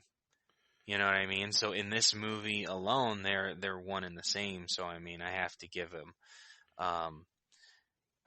quite a bit higher, like an 8.5, and his Batman persona is a 9. Because the times where he gets to still act broken is when he's talking to Alfred, the 2 main times, when he's worried about Alfred, when he's racing back to the Wayne Tower, which is awesome, by the way, because he thinks he's racing to stop something from happening that already happened. That happened an hour ago. Which was really cool about the movie. Kind of like thinking he had a chance. Mm-hmm. But and the times that he was broken, it's still raw. He hasn't come to terms with it enough yet. He hasn't done enough with his life yet as Batman to start to heal. Mm-hmm. So I gave him a 9. Solomon gave him a 9. Chania gave a 9.5 on his. So Batman I give him an 8.5. Yeah, on his I Batman. think persona. it's a very different Bruce Wayne that we're seeing right now. We're used to seeing we get to see a little bit of that in Batman Begins. But when he comes back, he's already trying to craft it. Mm-hmm. Alrighty. I think Pattinson surprised all of us. Was an amazing Batman. I think he does a great job being Batman. When I see him as Bruce, I'm like, he doesn't 100% look the part, but I can see it. I want to see him in a turtleneck in the sequel. So maybe that'll help, put him back in a turtleneck. In a nice cashmere turtleneck. Yeah, exactly. Right. Question for you. Do you think that was Venom that Batman used in the final act? I won't lie that it crossed my mind. Dude, I straight up sat up and looked at Jania, and she looked at me, and I was like, is that Venom? She's like, I think so. I'm like, it was green. And I think it was just one of those, and I even reread Batman Venom. I think it was just enough to hint at something without being too, most people are like, oh, it's adrenaline. I'm like, okay, then why is it green? Green has a distinctive look to Batman comic book fans when you're talking about something like that, similar to adrenaline that you would kind of inject yourself with to, get back up as he did, after taking a double barrel shotgun blast to the chest. And I say it also because Matt Reeves did a very great job. He didn't Rachel Dawes anything. And what I mean is he didn't force in a character and make something new up. Everyone that he's playing with in the sandbox here are comic characters. There's no main character that's not a comic character. And he's doing so many nods to so many different comic book things. It would not surprise me if it was Venom. Right. Yeah, I could see Venom being ushered into the streets early on. Or some kind of low dose raw, something. Yeah, exactly. I also want to touch on the whole Spanish riddle about La Rata, the rodent with wings. How not obvious is it? It's a bat. A rat with wings, a rodent with wings. They talk about a stool pigeon, a penguin, a bat, and then a falcon. You know what else I'm going to throw out there, James? An owl. Just throwing that out there. Yeah. Okay. Well, they did have the card that said, who? I'm just saying, plant seeds. Bring it in. One of the most interesting critiques I've seen from people is they said, I could see it fitting well. They've said, this is a prequel to a movie I want to see or the sequel to a movie I've not seen. And I find that's a very interesting critique to this movie. Well, I think the critique is trying to judge it on something it's not. You're judging it on something that you haven't seen, or rather something that you've seen done in something else. And, you're judging it for something you want it to be what you think the Batman should be at a certain time in his career, and that's not what the movie is. So I think it's kind of just you're judging, you're saying it's not what you wanted, and I have that same thought.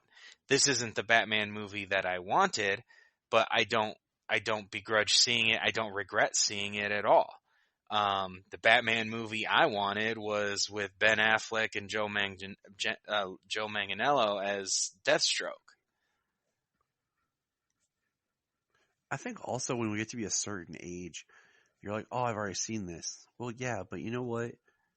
It doesn't matter that Batman already exists. I can show my kids Begins or 89 or whatever. 89 to them is boring. And I get it. The action in that movie is boring. But being caught up in the newness that this is their Batman. Like, this was Solomon's first Batman on the big screen. This is his Batman. And to him, this is all kind of new, even though we can go watch the other stuff that's already kind of existed. And when you get to be a certain age, you see repetitive things. And I mean, yeah, Nolan's films don't seem like they're that long ago. But this year, it's been 10 years since The Dark Knight Rises. And that's the finale. That's what I'm saying? The third one. And 17 years from rough math, without really thinking about it, since 2005, yeah. Batman Begins. Pretty close. 16 years. It'll be 17 this year, but okay. Yeah. So yeah.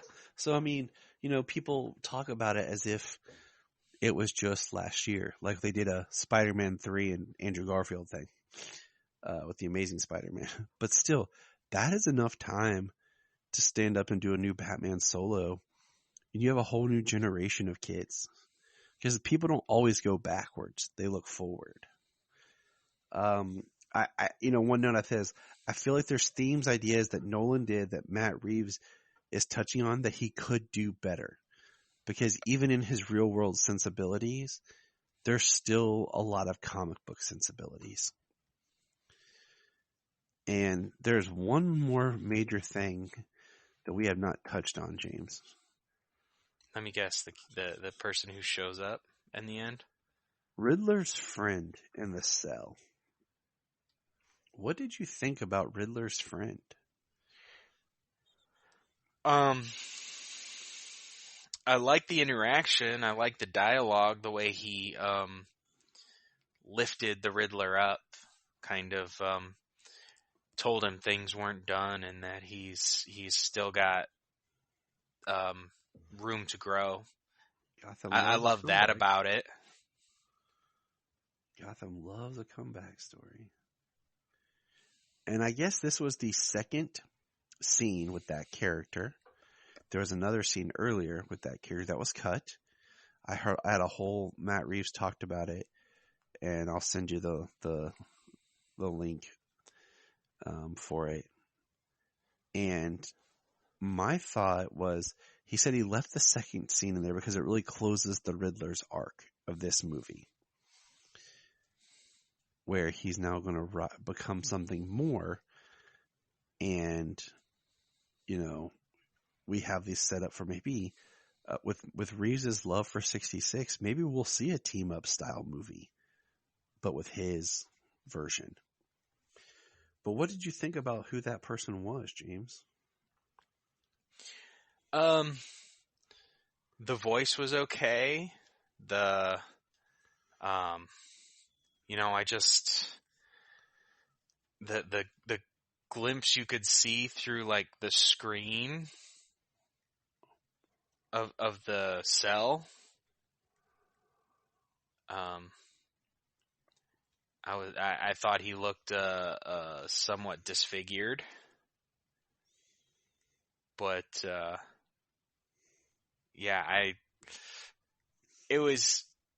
I'm glad they included it. I was okay with it, and I like I said, I like how I like the interaction, the way the Riddler came around, like Matt Reeves says, he closed the arc of his character from the movie, because he did. He thought he was one thing, he crashed, he thought it was over, he thought, how could this happen? And now he's back to, I have a friend, and we can, or I can do this again. Oh yeah, and by the way, the character we're talking about is the Joker. Yeah, which they don't specify, but they do say clown. Played by Barry Keoghan, most recently in Eternals as Druig. So if anyone's like, where's this guy from? There you go. It's on Disney Plus. Really? Yes. Oh, I liked him in the movie. I'd like to see him portray the Joker. So that's part of why I had heard this, and part of it got leaked. That's why I knew Brian's theory about Joaquin being the Joker was wrong. No, I hadn't also heard knew it. about I heard a speculation of Joker, but I never saw anything. There was even scenes that were filmed with Barry as Merkel, a police officer, just to kind of throw people off. So, and you know what? As much as I've been preaching, I don't want another Joker. Somehow in Matt Reeves' style of it feels like it could work if they don't make him the focal point and he's part of the team or something. I just feel like it could work. But that's where we're gonna kind of plug it and leave it for now. Any last final thoughts when we get out of here? I really wish I could go see this again. I don't know if that would be possible. I really enjoyed it. I want to see it again, and I look forward to it coming to HBO Max and then home media. Yeah, Matt Reeves did say, yeah, he's going to release the other scene. I haven't bought the Suicide Squad. I did, but I've yet to actually watch it on disc. I watched it an extra time on HBO. Me too. Right after I finished Peacemaker. Right. But that does elevate it a little bit, I think. It does. It does. Yeah. All right, so we're going to put a pin in the Batman for now. And stay tuned to hear some of our Brian's thoughts and Jania's thoughts. And thank you for listening to the Krypton Report, part of Press Play Podcast Network. We want to thank our Patreons members who are part of our $1 club. For $1, check out our Patreon, and you can get exclusive content. We put up things each month, commentaries, and sometimes just whatever seems that we want to talk about. So check out our Patreon, and remember. Okay, here we are after seeing the Batman. Who's here? Sound it off. I'm Solomon, Dad's son. And of course, we couldn't be seeing Batman without the big bad bride. Vengeance is here. Vengeance. So Solomon, you go first, bro. What did you think of the movie? Talk. Say it. Well, I think it was a little bloody for the kids. Yeah. Okay. I wish it was it looks like a. You say it's not for kids. That's for sure. Straight from the 7-year-old. I love it. Yes, it's not for kids. I'll say 4 and below. Uh huh. You said a 4-year-old can watch this? You said 4 and below, not 4. I just don't want little children watching this because it is too bloody. First we see him kill the random guy, and then we see him. You think the Riddler was a little scary? Yes. I liked my favorite Riddler scene is when he's talking to Batman at the jail. Oh, that's everybody's favorite. Because I feel like that's when you get to see him more as the character, and I'm so glad that he didn't die because I want to see Paul Dano again. And then when Paul Dano was cast, I was like, yes. I like. All right. And see, because of his plan at the end. Oh, frack! Yeah, you gotta turn left here. Yeah, I know. Totally forgot. I got excited. It's okay. Do you think I follow the rules of the road? But his plan, that's why he had the mask, the winter mask, and flight jacket. The whole time we were like, why the heck aren't they showing his face? Why aren't they showing his face? And it's because there was more than one. It's because he put that, he bought it all from an army surplus store so that you could have multiple. So, what do you think of Penguin? His head was too damaged. Too damaged? Yeah, right here. Yeah, his scars. I didn't like it. What about Catwoman? Well, I like her costume and everything. You thought she was cute, huh? But I just don't like her mask. Fair enough. His criticisms are the same as mine. Hey, what do they say about truth in mouths of babes? Absolutely. Okay, good. What do you think about Gordon? Well, I just liked him. I did too. I like how he would just kind of man, he would add man, what are you doing, man? Get out of here, man. This feels very natural from Jeffrey Wright. Come on. What about Batman? Well, okay, wait, hold on, we're getting there. Solomon, what do you think about Alfred? Too young. Too young? Now that poses the question: how old is Amy Circus? 50 something? Probably. You should make Alfred 69 or 69, dude. or 60 or 61. He's totally your son. I'm fine with that. Yeah. Okay. I mean, in Batman Robin, Batman Forever, Alfred's great. But in this movie, Alfred looks like... Now, when we get home, I'm going to show you the comic book that this Alfred is straight out of. Based on. Straight out of Compton. All right? Straight out of Compton. Okay, so we got Alfred. Yeah? We got... Who? Anyone else we're missing before we get to Batman? How about Dory the housekeeper? She was cool. I liked her. Alright, Solomon, what did you think about Batman? We need Bruce Wayne. Okay, what do you think about Bruce Wayne? And, Carmine. Carmine? Yeah. Okay, what do you think about Carmine? Okay, I say... I liked him, yeah. Okay. What do you think, Brian? What about you, Brian? Where do I begin? Just real quick. Okay, hold on. We'll do all same thing with Brian, okay? Alright, Solomon, get the Batmobile. What's your thoughts on the Batmobile? I like how it's fast and just blue light and fire coming out. Yeah. What I didn't like is I think it's too pointy at the top. You think it's too pointy? Yeah. What do you think, Brian? Hold on. Alright, Solomon, what do you think about Bruce Wayne? Oh, okay. And then we're going to do Brian's. I think about you should remove his hair. Yeah? You say cut his hair? That's what he said? Yeah. Yeah, fair enough. Just cut his hair. And just cut a little... there's two strips on this eye. Ah. It was a little too emo, as we predicted it would be. I mean, he's straight up I would Kirkman. say, cut him right here. Uh-huh. And just...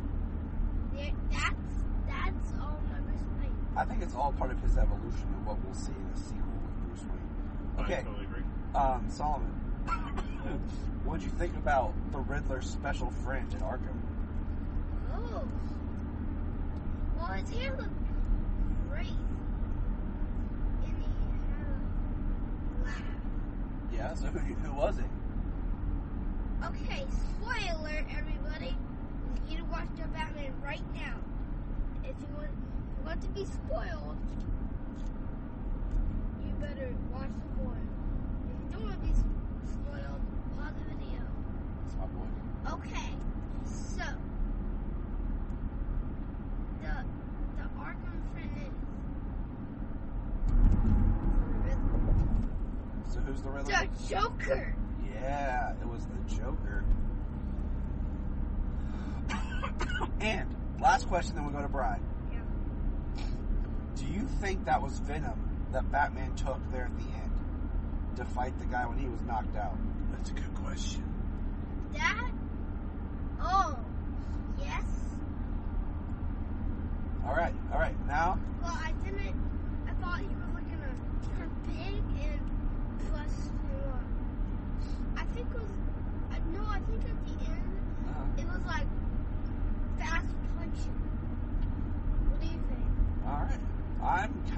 middle. All right, Brian. So here we got Big Bad Brian in the car. We just got out of the movie. I hope you can remember all your questions. All right, we'll start with Brian. Brian, yes. Thoughts on Paul Dano as the Riddler? Paul Dano was amazing. Now, so Paul, I'll talk normally because that's eventually going to get to me. That's why Batman doesn't talk too much. So when Paul was cast, I was really excited because I saw him in Swiss Army Man. With Daniel Radcliffe, and he was just, he played a disturbed, guy, like not really in grasp with reality.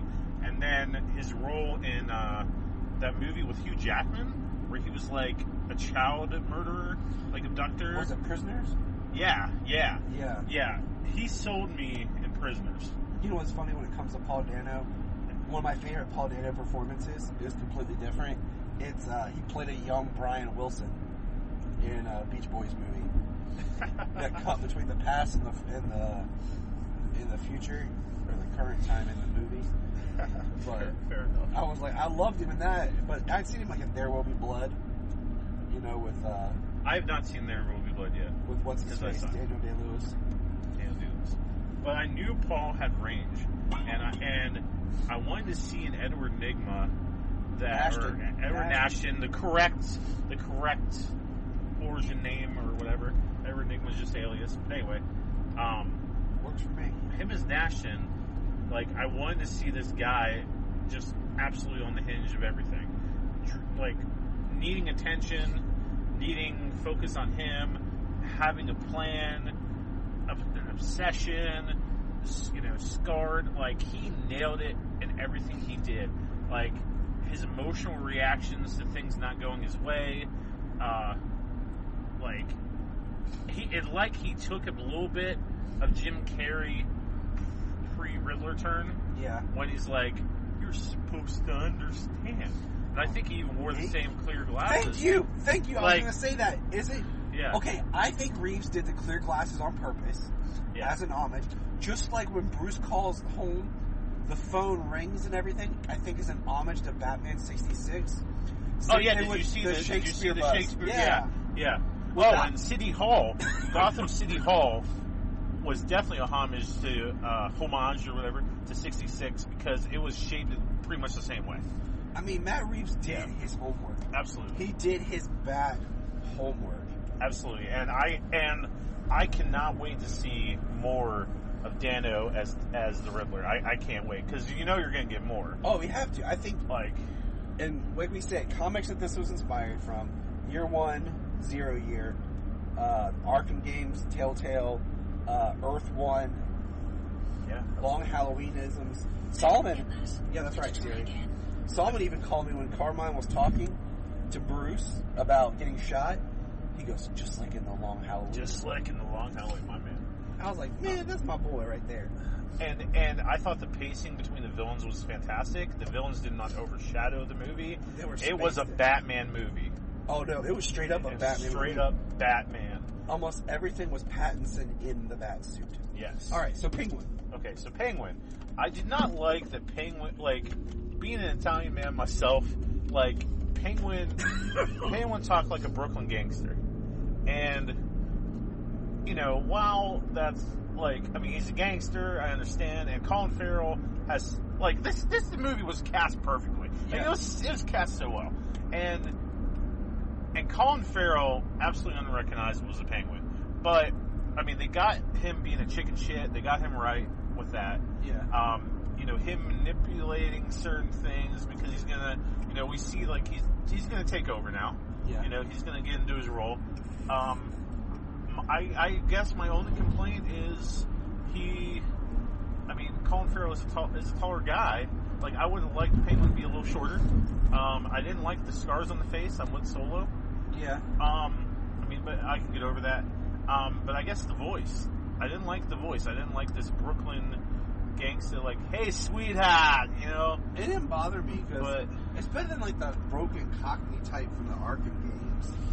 Well, it's more like a broken Italian, Brooklyn accent, whatever. Oh, and why did every dirty, every villain kind of talk like The Godfather? Like, there was like one cop in there before Batman punched Gordon. It was like, give him the room. Yeah, the chief. We didn't make him an offer. The chief. Yeah. And then even Carmine Falcone, which the name of the actor escapes me. John Storia. Yeah, John. Yeah, even he talked to old Godfather. All right. Catwoman's next, right? Okay. Yep. I think that Kravitz nailed it. I think she did awesome. Her fight scenes were great. Her interaction with Batman was great. She had that sexiness. She played it very well. I did not like the mask. It didn't make sense to me. It was like all cut off the top for the eyes and then just covering the nose. It was just weird. It was like someone who wanted to wear a ski mask, but just it was too hot to like really want to have it on their whole face. So they're like just enough to obscure their face, But the mask. But as a kind of an origin story for all the villains as well. I think she did very well for her. Origin story. They didn't really. Like, Matt Reeves didn't really waste time. I mean, the movie could have probably been cut down maybe 20 minutes. And that's because he let every scene breathe. Yes. He let the actors take their time and move. It was not cut tightly. It was cut to allow movement and pacing and you to look at things and let the actors play out. Yeah. You look at some movies where it's like cut. This was like, all right. Okay. And it rained like 5 out of 7 days in Gotham. Yeah. Well, I mean, think about elections. The movie opens on Halloween. Yeah. Isn't it usually November 5th is election day? Yeah. So about a 5 to 6 day range of this movie.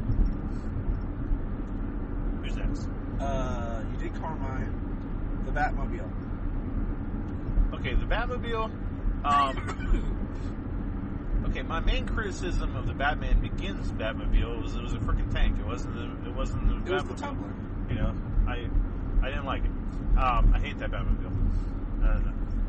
If anybody hates my opinion, it's my opinion. It's life. Totally. But anyway, this one might have been a little bit too mobile. But for the aesthetic of this movie. Aesthetic of this movie, yes. I mean, it was basically a Dodge Challenger, pimped out with a huge ass engine, like a rocket engine, or whatever. It had fins in the back to give it that bat feel, that aerodynamic. It had speed. It seemed to be, it definitely was bulletproof. Like for this to be his first Batmobile in year 2, totally cool with it. But at the end of the movie, we saw the bat cycle with a bat thing in front of it. Yeah. So I would love to see a live action Batmobile that has that bat head in the front. Yeah. Because he used it to like ram vehicles and stuff. I could see it being done where like it comes up from like the front and then tilt down. Yeah. To use it to ram something. Yeah. And then ducks back in. Yeah. I mean, I have no real full complaints about the Batmobile. I think that it wasn't overdone with. Yeah. Like it wasn't overused. It wasn't like Arkham, Knight game where all you have to do is use the Batmobile. It was good enough. Like, yeah. What else? As far as the Batmobile goes, yeah. I really like it. It's grown on me. I like that it's a car again because it feels like something I could get behind and drive. Just rip through town. The front of it, though, the more I looked at it, there's little parts in the very front and the bottom, like grill, that remind me of the '66 Batmobile. That's right. And like you said, it's year 2, and it just looks like a monster car. Like it's a monster of a vehicle. It's not a tank, but it's just something I feel like you could just get in and drive. All right, Alfred. Okay. I really thought we were going to get more of Andy Serkis in this movie as Alfred, and I kind of feel a little cheated that we didn't get much. And that, yeah, I feel like I almost don't really have an opinion because I didn't get enough of him. Yeah. And he was a very small, like their relationship is building. like, it's still in its infancy as far as, I think, the scene where he's in the hospital and Bruce kind of basically says and admits to him that how Alfred was to him is like a rebuilding of their relationship. And it's very Earth 1. I mean, the Alfred and Bruce dynamic is very Earth 1. Absolutely. I mean, I liked how, he's setting up his, he's helping him with these, with the ciphers and doing that part and, kind of helping him out a little bit. But I would have liked, I want to see more of Alfred. I mean, I want to see more of everything. I felt this movie was very, very much world building. Yeah. If anything. Like, okay, we got a guy that's like, how old is Pattinson? 35? He's our age, right? He's 35. So, if you have him be Batman at 35, and he still looks young, he's good shape, you can build a whole franchise with this dude now. I want a quadrilogy. They've talked about ideas for a trilogy or quadrilogy. I think with the way Reeves did this film, I think a quadrilogy would be cool. Because it would be a little bit more than just 3 films, and it would probably allow it more to breathe the world and accomplish more with it. Than just being like, oh, only 3 films, we're done. Okay, we'll get to it. Okay, what else next? Batman. Okay. Pattinson was awesome. He freaking nailed it. Like, this movie was a Batman movie through and through. I loved the opening scene, and that's why I'm glad that I presented you guys. Woo! I'm glad I presented you the guys that thought, like, what is your favorite Batman intro? Like, what's your favorite? Like, this is the opening scene, introduction to Batman, and this might have to be my favorite now. Before it was Keaton's. Well, see, Keaton's, I didn't say this to you, but I was like, Keaton gets the kind of cheap because you have the drop down scene, but then right before you see him standing on the roof and he turns and walks away. And it's like a tease before you actually see him. And I'm like, But it was perfect for the Batman character because they pulled a gun on that kid. He saw it. Well, how much more cooler would it if you just drop down right there? Why do you have to wait for them to get away and then act? What a weirdo. No, and shut up, dude. Keaton was a fantastic Batman, and that was great. Him dropping down like that, it was awesome. It was. And number 2. Okay, maybe number 2 is number 1, really. Well, no, Pattinson's one's number 1 right now. But okay, Affleck's introduction as Batman is kind of really up there for me. It is. Because, like, you see these people in cages, they're freaking terrified of Batman. Like, they don't want to be let out. They're freaking terrified. And then the cops are shooting the shiny lights, and he's in the freaking corner, and then he moves really fast and gets the heck out of there. Yeah. Like, that was awesome. I loved him walking out. But I loved the weighted boots. Yes. You heard him coming. It was almost like hearing spurs, like from a cowboy. Because he comes just walking towards you. I think that was totally intentional. But this was great. Like, him saying that, I can't be everywhere. And then all these criminals looking in the shadows like, is he there? Is he there? Is this it for me? Like, absolutely terrified. And then him walking very slowly out of that shadow near that subway. And then, I'm vengeance. Yeah. It was awesome. I wish we would have got it towards the end, though, with I Am Batman. Okay, so I was thinking the whole movie, did anyone call him Batman? Other than in print, did anyone say Batman? Alfred. Alfred That's did? it. Okay. For the Batman. Everyone was like, Batman. well, vengeance. Yeah, because he calls himself Vengeance. And that's why they kind of use it as mocking towards him. That's fair. And that's the whole point of, like, his arc is he's not just vengeance. He's got to be a hero to the city. Well, it's because even the whole point. Okay, here's my question to you. Okay. Does the Riddler know that Bruce Wayne is Batman? Absolutely. I don't think he does. I watched that scene carefully because I think if you watch it, he alludes, you think that he does, but then he goes, "We didn't get him." Yeah, but he was talking about, when he said "we," he was talking about the other guys. No, he's talking about him and Batman because he sees him and Batman as one. They're the same. Because when he's like, "We're working together. You brought Falcone to the light, like I told you." And I think, and what I'm thinking is, he was so lightning focused and hated Bruce Wayne as being the orphan that everyone praised that he could not solve the riddle because he saw Batman as, like him, who wore a mask and all this. And I think if you do a sequel, the Riddler figures it out, and then he can't tell anyone because that scene is played beautifully.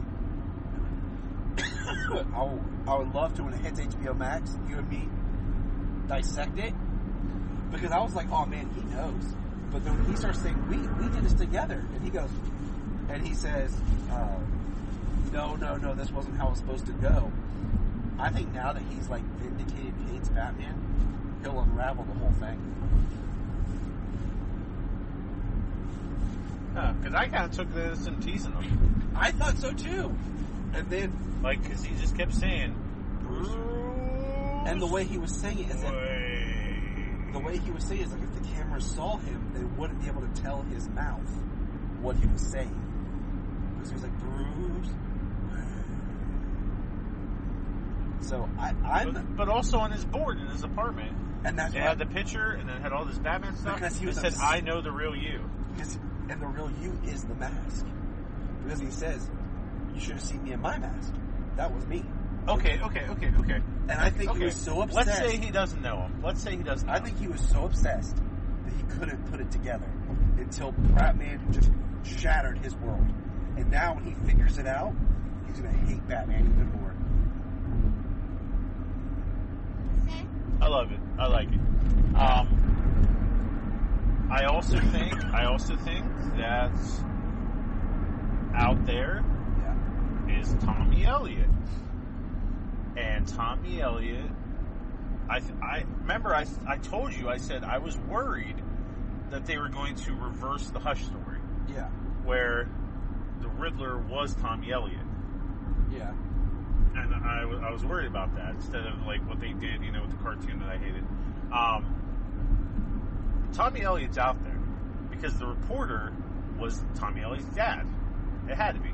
Yeah. And then Hush was all over there. Like, come on, that's Omen. But the thing was, the Elliott, this isn't more of an Earth one, so I can go with Tommy being the reporter's kid.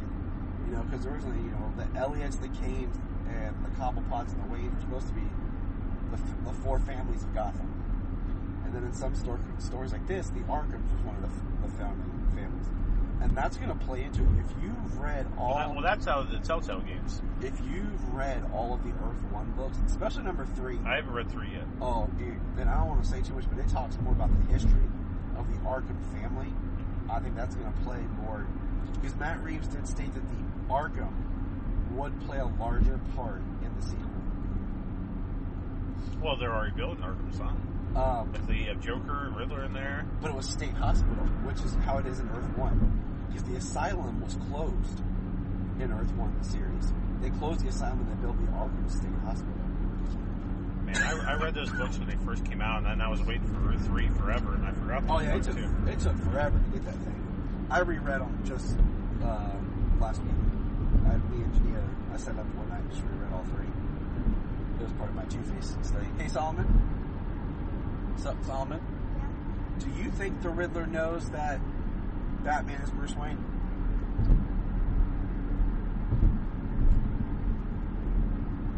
Yes. Alright, Solomon says yes. You know why? Why? Because how he said Bruce Wayne. That was what. He definitely. Alright. We're going to put a pin in our recording here. Look up in the sky. We just want to say, if you've enjoyed this podcast, please check out other podcasts on the Press Play Podcast Network. But also, if you love Superman and DC Comics, please listen to the following: The Last Sons of Krypton, Superman the Animated Podcast, Holy Batcast, The Geek of Steel, Digging for Kryptonite, The Aspiring Kryptonian, the All-Star Superfan Podcast, is Superboy the Legacy Podcast. Enjoy.